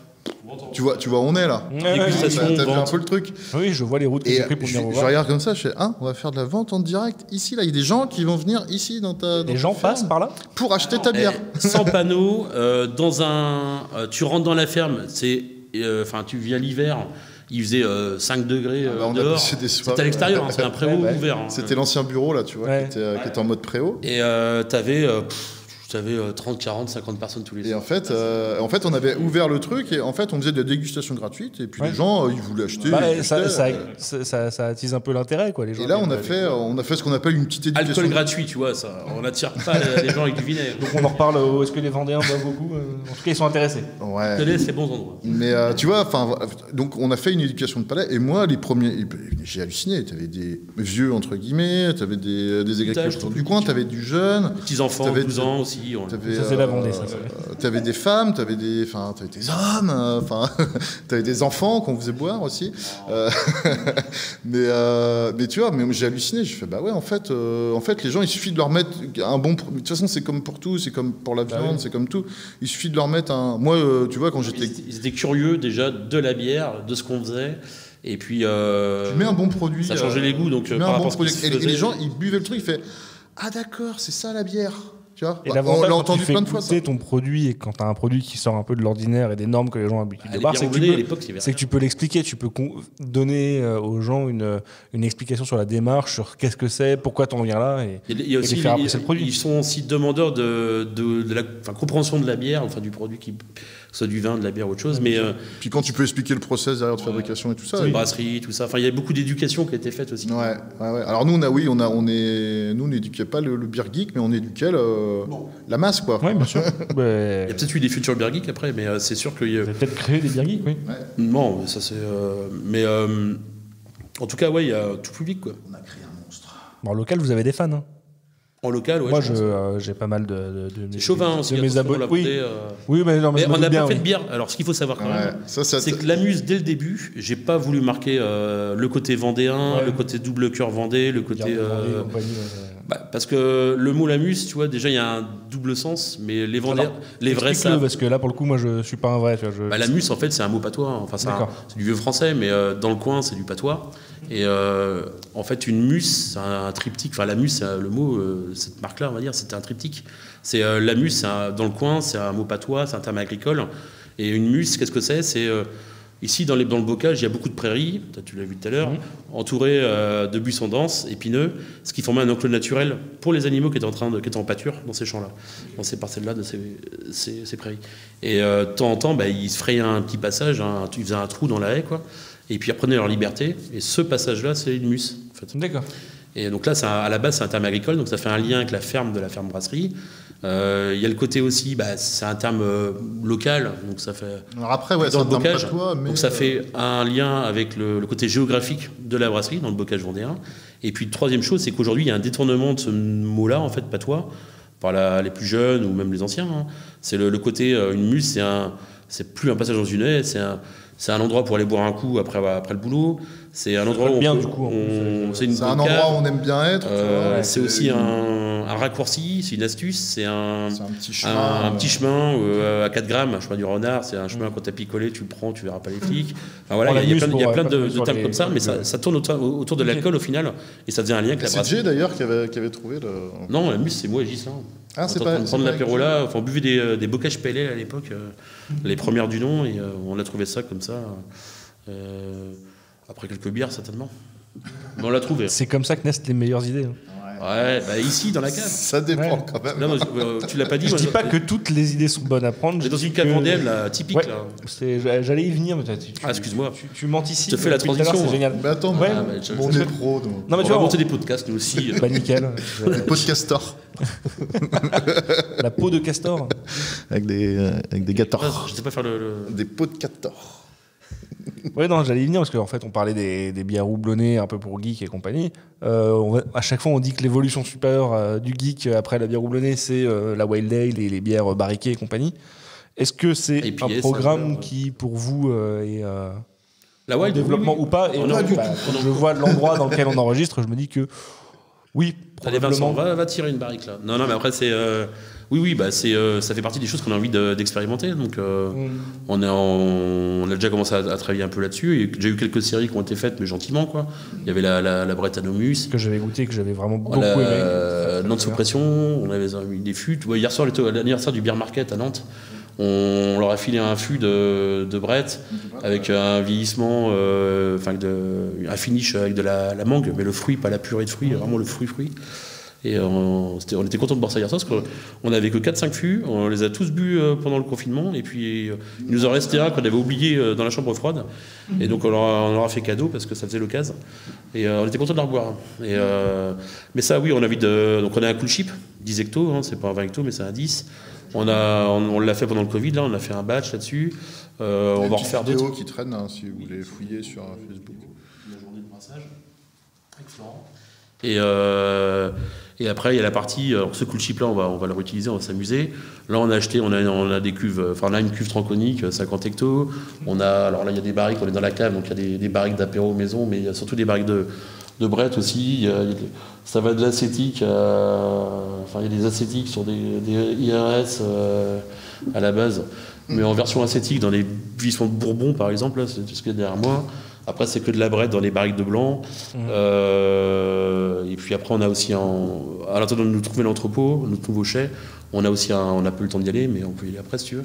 On a aussi une 60aine de barriques là, qui sont en train de travailler sur le cold chip, sur donc une grosse saison, hein, et puis ça goûte ça en tout cas en ce moment.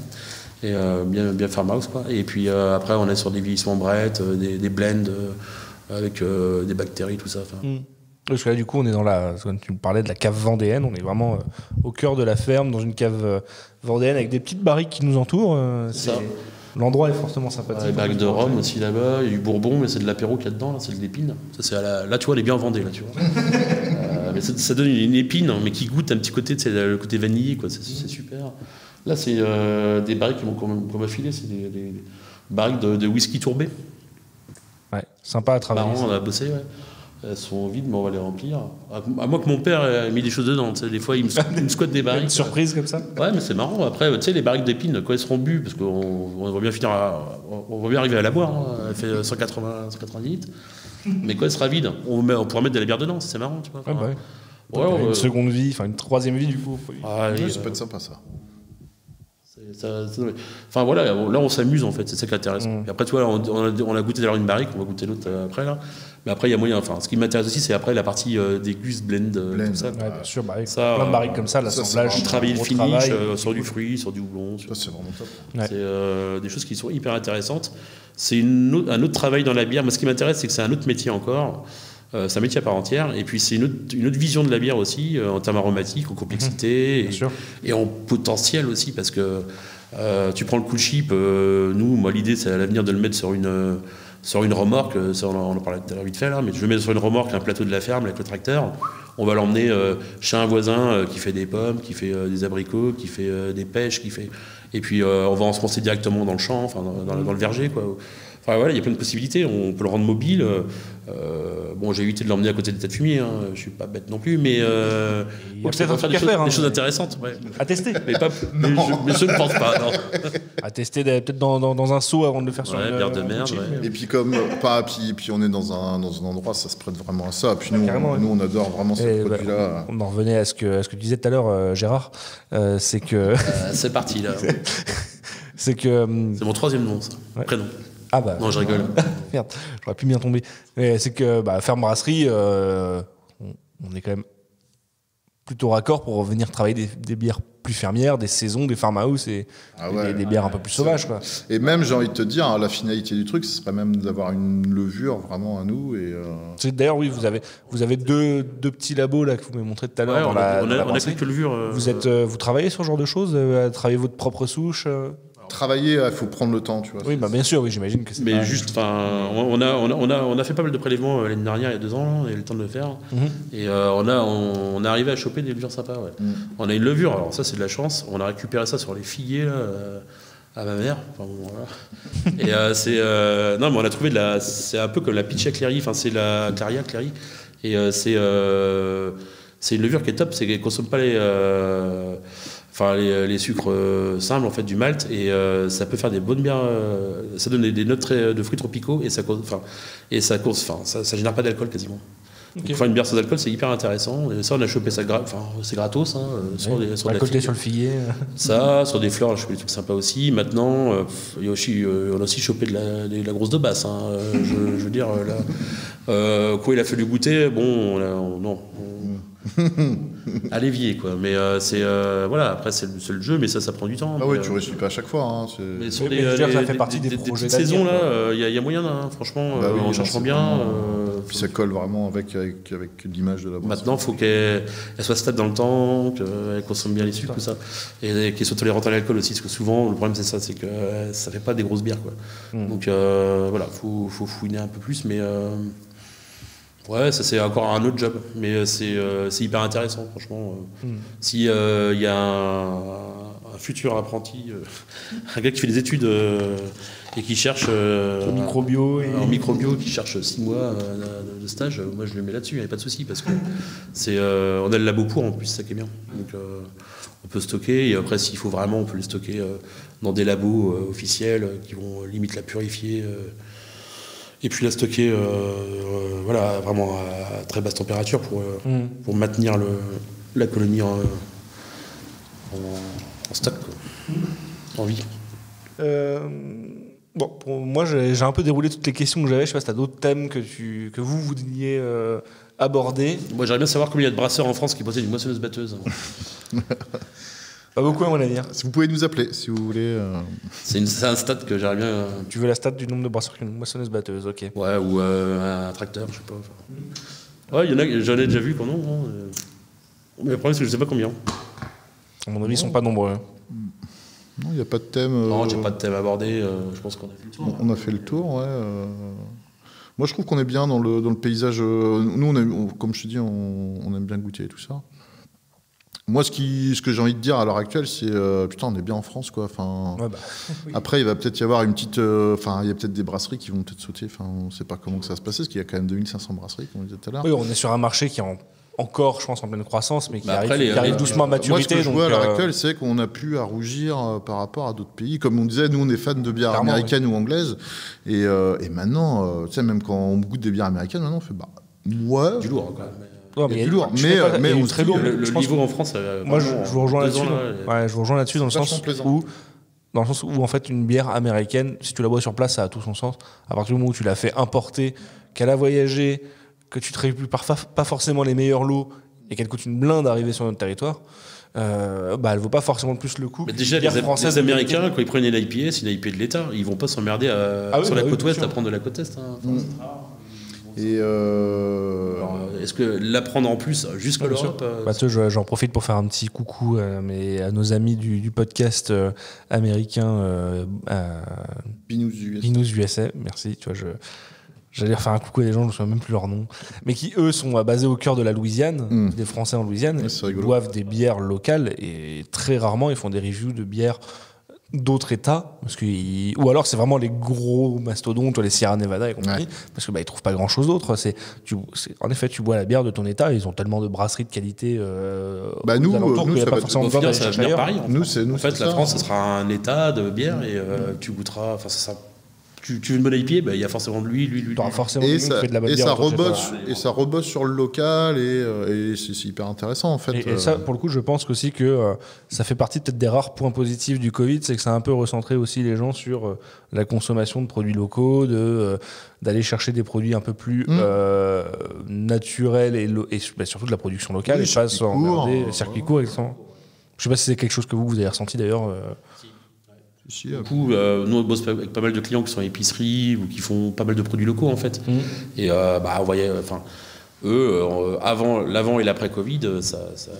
Vous aviez continué la vente directe aussi pendant les confinements et tout, en tant que produit de première nécessité qu'est la bière. C'est ça, c'est à l'ancienne. On a les gens, ils appelaient, on ouvrait le portail au niveau du quai, elle était à 3 mètres. Voilà. On poussait la palette, on s'enculait et ils la prenaient, tu vois. Voilà. Vous mettrez le paiement sur C'était contact. toute une danse, ça. Super, ça faisait vraiment. Mais Mais oui, on a toujours notre site internet où on peut commander en direct ici, et on fait des envois. Alors, il est un peu en vrac à l'heure actuelle, mais il va vite revenir. Ouais, on va retirer. Revenir, mais ça c'est un truc qui est cool. Et puis nous qui avons l'habitude de, enfin, on est un peu des touristes de la bière, c'est-à-dire que dès qu'on va dans une région ou dès qu'on va dans un pays, c'est quoi le but? C'est goûter de la bière. Donc maintenant en fait on peut aller n'importe où en France et on va pouvoir goûter des super bières. Et ça c'est hyper bien. Je pense que c'est un peu l'objectif de tout beer geek qui voyage. C'est quand on voyage, on cherche toujours les brasseries aux alentours. Ouais. Et là t'es là, putain ils font ça ici, putain c'est cool. Enfin, j'étais au resto avec ma copine et des amis là, ce midi. Ma copine disait j'aimerais bien quand même aller faire un petit tour vers Annecy et tout. Je fais pas de problème, on se prévoit une semaine de vacances et je fais toutes les brasseries sur la route. C'était pas le projet que j'avais. Mais tu vas être obligé. Puis une semaine, 15 jours, hein, parce que. Il y a à voir. Hein. Après, faut surtout avoir un véhicule qui possède un gros coffre aussi, parce que. Oui, si tu chopes un échantillon. Pas de tomber sur les douanes. Non, faut que je mette ça. Non, mais on parlera de ça hors c'est droit inclus, donc c'est bon. Hein. D'ailleurs, je reviens en parlant d'anecdotes sur la cave. Il paraît qu'il y a une histoire à raconter. On peut finir là-dessus peut-être? Oh non, oui. Bah vas-y, raconte-la. Alors je la raconte. Je Poteroche. Hein. Non, mais bon. C'est pas ouf comme histoire. C'est pas ouf. Ah. Bah pour Vincent, non, c'est pas ouf. Enfin, non, l'histoire, c'est que en fait ici. Je vous dirai la vraie version après. Oh. Non, mais on était avec, les deux versions, avec à l'époque Vincent, mais qui maintenant est chez Nautil. Enfin, c'est un des fondateurs de Nautil, la brasserie Nautil à Nantes. On était avec lui, à l'époque il travaillait au Fleur du Malte, donc on était avec lui, et un distributeur, et puis un de ses collègues. Et on faisait une déguste là, voilà. Et il était 18h, 19h, je sais plus, enfin bon, bref. On tapait des bières, on avait un petit stock de bières pour goûter pas mal de choses. Et puis Vincent, lui, il débauche, quoi, il finit son taf. Il passe nous dire bonjour, boit une bière vite fait avec nous là. Bonjour. Je sais plus. Puis il s'en va quoi. Mais ce qu'il faut savoir, c'est que la porte de la cave, elle se ferme de l'extérieur. Et lui, machinalement, en partant, il a fermé, il a barré la porte de la cave. Quoi. Ce qu'on appelle barrer la porte. Nous. Fermer la porte de l'extérieur. Nous, on s'en foutait. Puis on avait tout à boire, donc on continue à boire. Puis à un moment donné, il n'y a plus de bière. Bon, c'est pas grave, je vais en chercher d'autres. Puis en même temps, c'est le moment d'aller pisser. Tiens, c'est très bien. On veut sortir de la cave. Il y a qu'un seul accès. Et là, on se rend compte que la porte, elle est fermée de l'extérieur. Quoi. Donc, et c'est une porte en chaîne, juste refaite, hein, parce que l'autre était centenaire. Et on l'a refaite, mais comme à l'époque, donc ça a fait 4 cm d'épaisseur. C'est une il belle n'y a rien date, pour passer. Ouais, non, ça, tu peux taper dedans avec un pied de biche, tu l'ouvriras pas, il n'y a pas de problème. C'est costaud. Quoi. Et le problème, c'est que ça capte pas ici. Ouais, tu peux... donc bon, on se dit... s'il faut pisser, on aurait pissé dans un coin ou dans une bouteille. Et puis on avait du saucisson, du jambon, et puis peut-être quelques centaines de litres de bière à boire. Donc on est tranquille. Il y a les barriques et tout. Enfin voilà, il y a de quoi tenir. Mais bon, c'était vraiment la galère. Et puis je sais plus qui c'est qui me sort. Il y avait un Fiskars ou je sais plus. C'est les espèces de couteaux suisses, mais améliorés là qui font pince. Il me dit ouais, je vais démonter la porte. Je dis mais attends mon gars. Déjà c'est indémontable et puis mais laisse tomber. Mais, donc il commençait, bon au bout de 2 minutes il a compris que c'était mort, hein, voilà. Et on cherchait du réseau, mais là c'est impossible. Il y a rien à l'extérieur. Alors maintenant en plus à l'intérieur sous terre, laisse tomber. Et donc là on était vraiment comme des cons. Franchement on se voyait passer la soirée là jusqu'à temps que. Et mes parents n'étaient pas là ce soir-là. Ils habitent juste au-dessus. Et là chance. Je sais pas pourquoi, c'était annulé le truc où il devait aller. Ils sont revenus dans la soirée. Et mon père, il fait... alors là, c'est ça qui m'a... Je sais pas pourquoi ça lui est venu à l'idée, mais il fait, je vais aller à la cave, chercher une bouteille de pinard, quoi, tu vois. Il descend, on l'entend, il siffle et tout. Il fait, il a la lumière là, puis c'est barré, il ouvre. Et en fait, il nous a ouvert, nous on était comme des cons, quoi. Et normalement, il n'aurait jamais dû venir à la cave prendre une bouteille de rouge en pleine nuit, ça je comprends pas. Et il devait pas être là, quoi. Et donc il nous a un peu sauvés, alors restait quoi, 20-30 minutes peut-être. Ah, ça va, 40 minutes. Si long que ça. Un quart d'heure. Je sais plus. Non. 10 minutes, un quart d'heure. Non, 20, 30, 40, je sais plus. Suffisamment longtemps pour finir les Cet bières. enfoiré, en fait, donc moi j'étais chez moi bien tranquille, et à 1h du mat, je reçois un message. 3 heures après, quoi. Et putain, tu nous as enfermés dans la cave et tout. Je, putain, c'est une grosse sueur froide. Ah merde, putain. J'ai pas menti, j'ai juste pas dit. J'étais prêt à me rhabiller, tu vois, à bouger. Et puis en fait, j'étais déjà sorti depuis 3 heures. Il est en train de picoler. Prévenir, c'est qu'il était sorti du coup. Mais non, mais c'était. Ça m'a fait flipper un peu, mais voilà, c'est la petite Si tu anecdote. rencontres les gars de Nautil, Vincent, tu pourrais lui en parler, si tu te souviens. On parlait de l'incursion dans la cave. Ouais, carrément. C'est ça. C'était un peu l'expérience. Après, il y a eu d'autres choses ici. Il y a eu des clips de tournée. Des clips de BBC Soundbox. Hein. Ouais. Tiens d'ailleurs, on n'a pas évoqué, mais Là, la bière de MC Circular. Alors, dans le clip, le Head5. Alors déjà, on peut déjà parler de la BBC Soundbox, parce que c'est une super aventure. C'était la première bière commercialisée de la brasserie, en fait. C'est ce qui nous a fait ouvrir la brasserie. Hein. Ok. Ouais. C'était une bière, en fait, on l'a sortie le 3 décembre 2013. Et c'était une bière musique. D'ailleurs, elle est dans le Beer Magazine du mois de juin 2014, quand j'ai ouvert la brasserie. Il faisait un article de 4 pages sur la bière et la musique dans le monde. Ok. Donc, BBC Soundbox, c'est un groupe du coin. C'est vraiment des potes. Ouais. Il citait toutes les bières dans le monde, bières musicales. Et donc, Motorhead, les Motorhead, les ACDC, tous les Maiden, ouais. tout ça. Et là, qu'est-ce qu'on voit? L'étiquette de la bière dans le truc, alors que nous, la brasserie n'était pas encore officiellement ouverte à l'époque. Vous n'étiez pas au courant, enfin, au niveau des douanes, oui, mais pas au niveau de la communication. Et on ne sait pas d'où c'est. J'aimerais bien savoir, le mec qui a fait l'article, mais où est-ce qu'il a trouvé ça? Parce que c'était. Il devait y avoir 800 bouteilles, 75. C'est le réseau, mon gars. Et puis 3 fûts, quoi, à l'époque.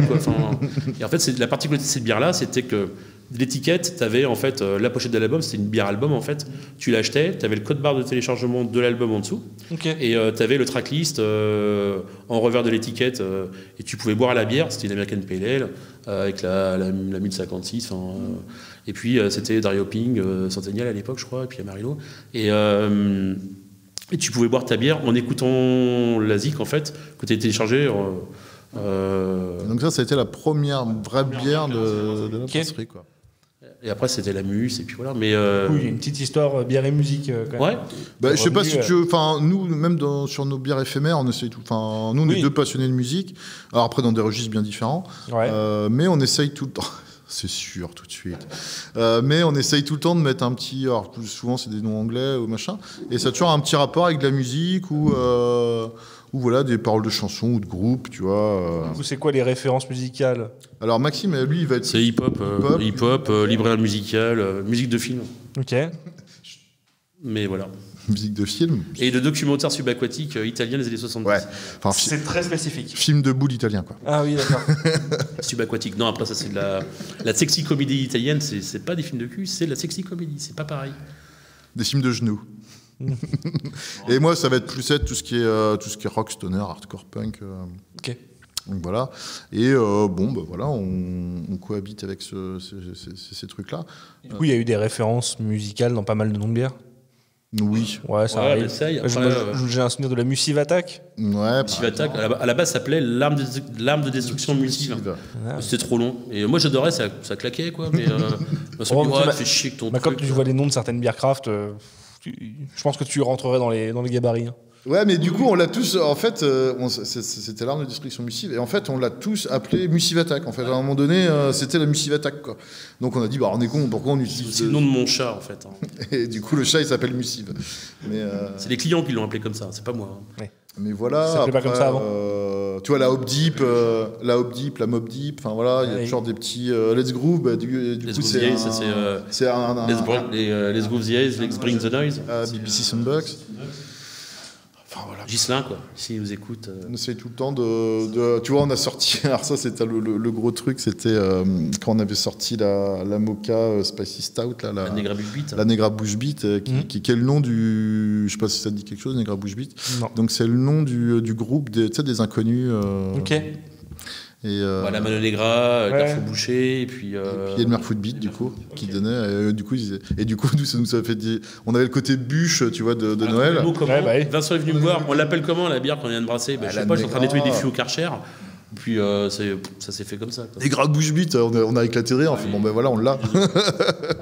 Et puis voilà, tu vois, c'est des trucs comme ça, à la con. Et puis ça nous fait. On aime bien rattacher un peu. C'est un peu la BD, le rock, c'est toujours pareil. Moi, je trouve que la bière et puis la musique, je trouve que c'est deux univers qui vont vachement bien ensemble. T'as tout le temps envie de. Même, tu sais, c'est toi qui faisais ça, non? C'est pas toi qui proposais un morceau avec une bière non, je fais pas ça, moi, mais. Il y a un autre compte Instagram qui fait. Enfin, il y en a plusieurs qui font ça, mais notamment, il y en a un qui s'appelle. Je crois que c'est Vinyl Vidivici qui donne des accords à chaque fois avec des tracklists sur chaque bière qu'il déguste. Ça, c'est rigolo. On a eu l'idée aussi de faire ça pendant. Ouais, les brasseries qui font ça, mais c'est. Troyenche, avec qui j'avais fait un épisode pendant une époque, mettait un QR code sur ses bières avec une tracklist Spotify où on s'est lié. C'est cool. Ouais. Et après, ils se sont posés des questions un peu tard, je crois, sur le côté légal du projet. Après, je suis pas sûr qu'il y ait Après, ça fait des écoutes sur Spotify. C'est ça, oui. À partir du moment où tu fais pas de télécharger, toi, t'en vas pas vers un fichier zip Google Drive illégal, je pense. Non, voilà. Oui, il y a... Si tu vas sur Spotify, normalement, c'est bon. Ouais, la musique Soundbox, et puis après, la MC circulaire. Ouais. Et puis la MC circulaire, du coup. Ça fait comment ça? Ça s'est fait très simplement. Oui. En fait, on ne peut plus simple. Enfin, moi, je suis fan d'MC depuis le début de sa carrière, on va dire, et depuis 2006. Parce que grâce à lui, j'ai pu vivre l'arrivée du hip-hop, mais alors Vendée, si tu veux. En fait, j'ai pu. C'est ça que j'ai apprécié chez lui, c'est ce que je lui dis à chaque fois, mais bon, il y en a marre de l'entendre quand je lui dis, mais c'est qu'il arrivait à recréer l'arrivée du hip-hop des années 80, tu vois, en France. Nous, on l'a pas connu. J'étais trop jeune à l'époque, et puis en Vendée, c'était un petit peu moins hip-hop que dans d'autres endroits, on va dire. Et lui, il arrivait à amener un peu le buzz là-dessus sur ce qu'il faisait, ce qui était énorme. Et puis, il arrivait à créer l'émulation, comme si on avait la naissance du hip-hop en Vendée, quoi. Ça, j'ai adoré, quoi. Ce côté aussi. Après, il y a des bons textes et tout, il n'y a pas à chier, quoi. Et en fait, on l'avait booké pour qu'il vienne jouer à la brasserie. Et puis on a fait du visite de brasserie. Lui, il adore la bière en fait. Et il a surtout la bière belge qu'il kiffe, quoi. Et c'est le seul gars qui a fumé des clopes, on va dire, dans ma salle de fermentation. Des cigarettes qui collent au doigt. Et donc du coup, je tolère. Voilà, c'est exclusif.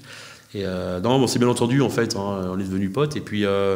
Et on a parlé de bière, on a bu des coups, puis putain, mais moi, faut que je fasse cela. C'était un peu un de ses rêves de. Ça rêve d'avoir une bière à son nom, quoi, en fait. Ouais. Ou c'est né comme ça, quoi. Et puis après, qu'est-ce que tu veux?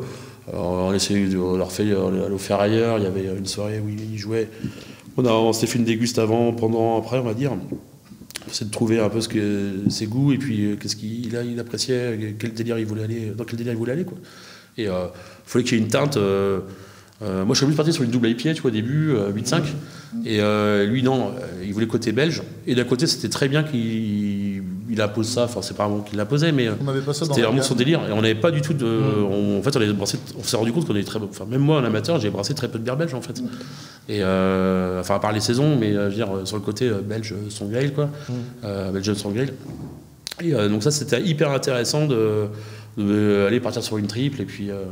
Et du coup, on a amené un peu l'eau de pâte, on a fait un petit Dariopino Simcoe avec une levure un peu plus sympa, quoi. Mais ça a été intéressant comme défi parce que faut pas se craquer, puis ça part en canette en plus, donc de la triple. Puis lui, il a été très cool sur le truc. Il a dit moi, je vous file mon blaze, vous faites ce que vous voulez, je vous fais confiance. Je sais que ça partira pas en couille, voilà quoi. Donc du coup, maintenant, la MC circulaire, on est sur une belge Dry en canette 50. Belgian Struggle Ale, Dariopino Simcoe, 8,5. Et donc la canette 50. 50 centilitres.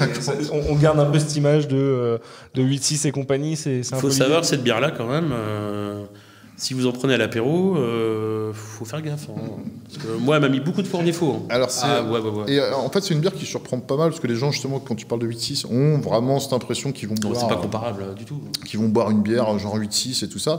Et on a été au festival à Lille donc, cette année. Et on a été un peu épaté du retour, de l'accueil que la bière a eu, surtout dans ce territoire où ils sont très crantés, triples et tout ça. Prochaine étape, c'est d'aller en Belgique avec cette bière-là. Et challenge là.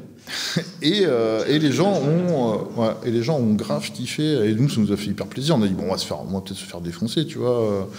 Et en fait, ils ont grave trippé le tri. Ils ont fait putain, ça fait longtemps qu'on attendait une bière comme ça, tu vois, encore une fois, pas trop sucrée, etc., avec un peu de houblon. Alors les houblons, On a même eu les gars qui veulent que s'ils font des fûts à l'année dans leur bar, à la fin de l'année, qu'ils fassent venir MC circulaire. Ouais, c'est ce qu'il les a raconté. Alors. Et puis lui, incentive. Et puis lui, ça le ferait tripper, à mon avis. Je sais pas, faut voir avec lui, mais c'est. Ça serait marrant. On t'en a pas encore parlé. Ça va pas faire ça. Ouais, donc voilà, non, hyper content de cette bière, de la collab. Et puis tu vois, c'était parti pour être une éphémère, puis c'est des bacs dans les bacs qui va revenir, et puis qui est devenu maintenant un classique de chez nous. C'est en fait, on se rend compte que des fois les éphémères, quand ça c'est plaît, le but aussi des éphémères. des fois, c'est dommage de lâcher le truc parce qu'en fait, tu vois, la Tropic Thunder, je sais qu'il y a un front de libération qui s'est créé là. Oui. Ça, on l'a pas dit, Vers Pissotte là-bas. Moi, je suis pas. En fait, cette bière-là, je suis partagé. C'était pas vraiment le résultat que je voulais avoir. Donc là-dessus, je suis pas content de moi. Mais Tropic Thunder, pour rappeler, double Neipa avec des fruits tropicaux. C'était quoi les mangue fruits et orange. Mangue orange. Alors pour moi, c'est une des meilleures. Enfin après, pour moi, c'est une des meilleures bières qu'on a brassées. Enfin, tu vois, comme quoi, voilà. Ouais, des avis divergent. Les goûts et les couleurs. Et Elle est bien, mais il y a une texture, il y a une complexité, moi que je trouve vraiment bien justement, qui finit sur ce finish avec des houblons néo-zélandais qui vont apporter toute la caractéristique. Et puis on est sur ce petit jus de fruits qui part bien et qui finit justement sur ce côté houblonné. Du coup, je trouve que ça se boit dangereusement bien pour une bière. c'est très dangereux pour la par contre d'alcool, ça c'est sûr. Ouais. Et, Justement, moi, il me manque la texture. Pour moi, elle devait être plus épaisse que ça encore. et du coup, ça, on s'attend encore à la refaire, ou tu vois. Après, elle peut toujours évoluer, quoi. Ça peut, peut évoluer. Peut-être que si on la refait, on fera peut-être ça avec d'autres fruits. Ouais, ou d'autres fruits, puis on part sur un autre nom. On fait ça autre peut chose. être une gamme, ouais. Mais donc ouais, il y a des gens là qui ont un groupe de musique. Et je voudrais qu'ils jouent, mais ils sont fans de cette bière-là. Et moi, je suis pas si fan que ça de cette bière-là. Et donc du coup, j'ai pas envie de la rebrasser. Et ils sont en train de négocier le fait qu'ils viendront pas jouer si je rebrasse pas cette bière. Donc je pense que je vais prendre la Brewmaster 20 litres et je vais le faire comme ça. Putain, ils auront leur bière, Ils ont ça leur raison. bière 6 mois. Et puis... Mais ça, c'est le côté sud-vendéen. Ouais, c'est des sacrés négociateurs. Hein. Putain, les marchands de tapis, quoi. Voilà. À moi, donc eux, ouais, ils ont tout de suite senti le truc. Ils se sont fait, ouais, attends, on va taquiner un peu de bestiaux là-bas. Ouais. Et du coup, on se demandait s'il y avait encore des choses à évoquer. Finalement, on a pas mal de choses à dire. Et ça me fait penser. On peut parler. On peut parler de la Le bière. pichet est vide, là. Le pichet est vide, c'est le problème. Il reste... Non, mais la dernière chose là, qui me venait à l'esprit, c'était on n'a pas forcément énormément parlé du coup de votre taproom, restaurant, bar, Oui. la Stabule. Alors, qu'est-ce que vous pouvez me dire à ce sujet-là? Alors, c'est une envie qu'on a depuis le début. Hein. Je te dis, on avait l'espace dégustation là, Préau, où on faisait déjà pas mal de dégustations. Et puis on a été faire un petit tour aux États-Unis. Le problème, c'est que. Et on a vu comment que ça se passait là-bas. Mais en fait, nous, ce qui nous manquait, c'est vraiment un lieu d'accueil. Parce qu'accueillir les gens dans un préau quand il fait -2, il fait -2. C'est cool. Mais si tu passes toute la soirée à boire des bières. Enfin, je parle de nous. Oui, même nous, c'était chiant. Tu avais triple épaisseur pour pas avoir froid. Il faisait 0 degré, tu buvais des bières. Non, mais enfin, c'était. Et le lendemain, tu étais malade, pas à cause de la bière, mais à cause de. Tu avais pris le froid, quoi. Donc c'était physique à ce niveau-là. Et puis c'était pas vraiment un lieu d'accueil. Enfin, c'était cool. C'était et puis on voulait vraiment faire le taproom où on voulait la taproom, faire une salle de concert, faire tu puisses manger aussi, enfin voilà tout ça.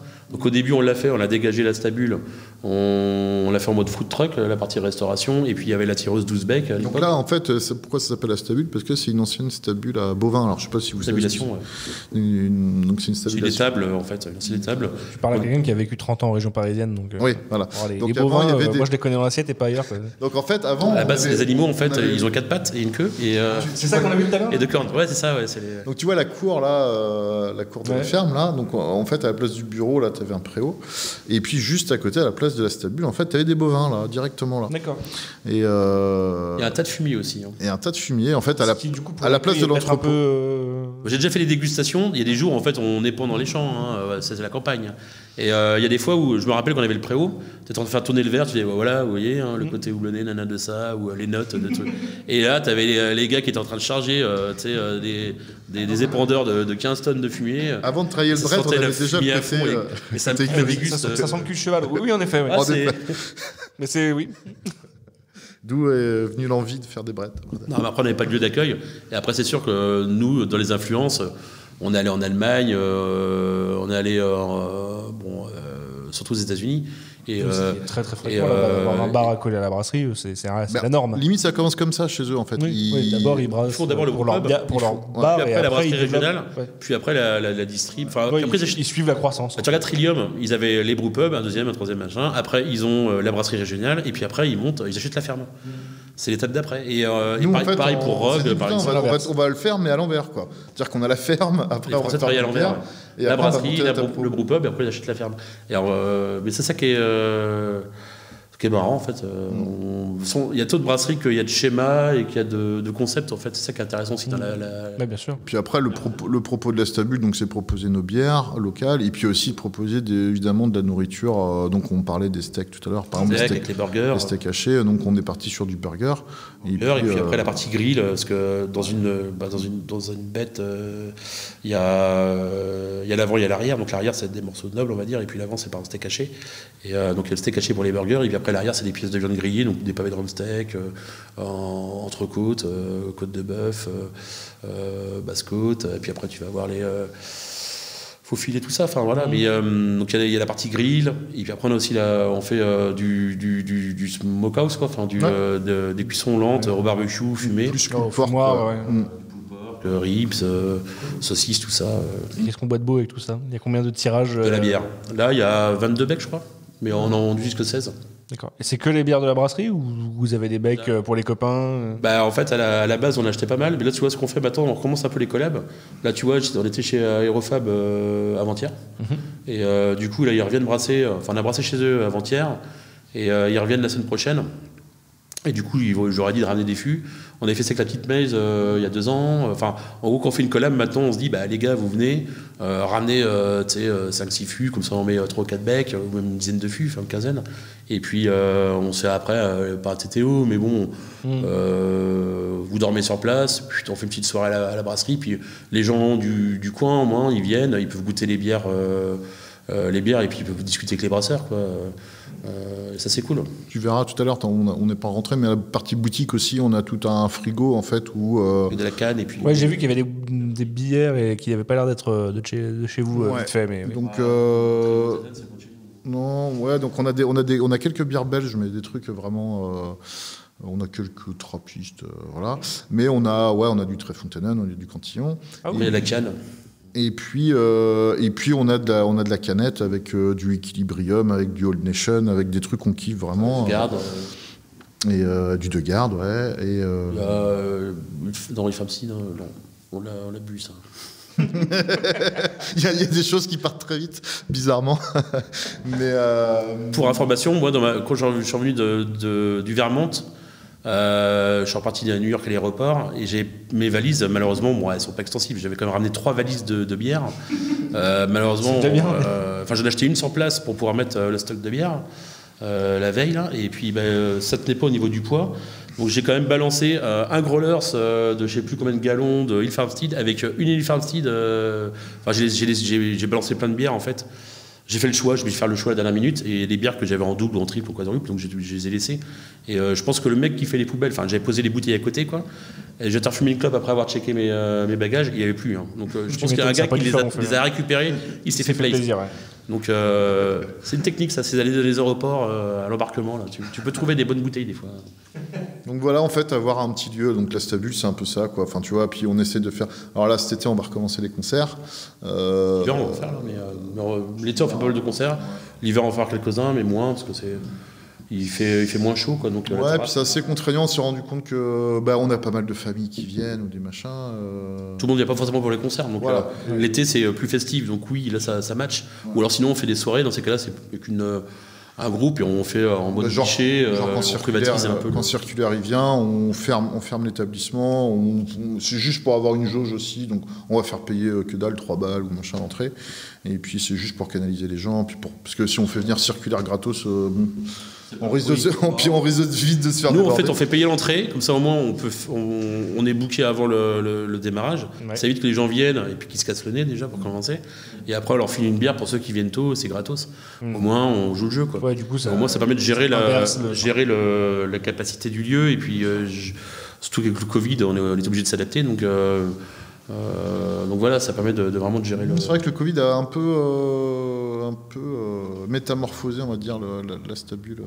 La Stabule. Tu vois, la salle de concert, normalement, c'était. Les gens consomment différemment. C'était censé être vraiment une salle de concert avec le côté concert. Alors que maintenant, t'as des tables pour manger. Voilà. Et du coup, comme on avait. Les concerts assis, hein, tu sais, on était obligé d'être assis à une époque. Ouais, c'est vrai. Et maintenant, on se rend compte que se revenir debout, c'est pas évident. Ouais, c'est pas évident de refaire le. Les gens ont changé leurs habitudes. Ouais. Et puis les gens, ils viennent maintenant pour manger. Après l'ambiance musicale, il y en a eu, c'est bien, mais ils viennent vraiment pour manger, pour goûter les bières. Il y a 2 publics. Ouais, bien sûr. Après, t'as le bon et le mauvais public, hein, je veux dire. Ouais. Bon, on a dit Évidemment. bon public. T'as le bon public, bon, il vient. Bon public. Bon public. Voilà. Eh ben, je pense qu'on a un peu fait le tour. Je sais pas si vous aviez d'autres choses à dire. On était ravis Je pense qu'on de. on a bien parlé. Emmanuel, franchement, on a passé Ouais. un beau moment. Ouais, bon, bah. Michael, franchement, c'était vraiment très bien. C'est Alexandre, son vrai prénom. Ah, Alexandre. Georges, Eric, merci pour l'accueil. Merci. Ouais, et tu vois, il y a le bon et le Super mauvais Michel. chasseur, il y a la bonne et la mauvaise Neipa, le bon et le mauvais public, il y a le bon et le mauvais influenceur, il y a celui qui fait sa promo à la fin quand il n'y a plus rien à raconter derrière et que tout le monde se barre. Donc évidemment, j'invite tous les auditeurs qui nous ont écoutés à noter l'épisode 5 étoiles parce qu'il était vraiment génialissime Le sur pouce Apple bleu. Podcast. Il y a pas de... Ah si, les épisodes finissent sur YouTube aussi, donc pouce bleu évidemment. Pouce bleu. La petite note, le commentaire qui fait plaisir pour le référencement. Et si jamais vous voulez financer mes déplacements en Vendée, il y a aussi la page Patreon du podcast, patreon.com/sirotant le houblon, où vous pouvez faire des petites donations. Et, On va s'occuper de lui déjà. voilà. Hein, il va... Ouais. On va siroter. On va siroter, pas que du houblon, sirote de la barrique aussi, il y a plein de choses. Du à malt, siroter. de l'or. Du malt. Et du coup, bah tiens, je vais changer mes habitudes. Je vais pas finir sur le générique de fin habituel. Je vais nous mettre le petit jingle de nos amis des Trois Yinches qui font la promotion du podcast. Avec plaisir. Très bien. Voilà. Superbe. Bon allez, À bientôt. Maxime, Merci Vincent, de nous pour avoir les écoutés. vrais prénoms. Et merci d'être venu. Bah, merci beaucoup pour l'accueil, pour ce magnifique lieu, pour les Et bonnes c'est pas bières. fini. Et voilà. Et que la fête commence. Il y aura les photos en off. Merci, à bientôt. Salut. À bientôt. Bienvenue sur Sirotons le houblon, un podcast qui est vachement bien. Vous voulez aider ce podcast ? Lâchez un commentaire, mettez 5 étoiles et poussez-le vers la gloire. Merci. Un gros bisou des Trois Yinches.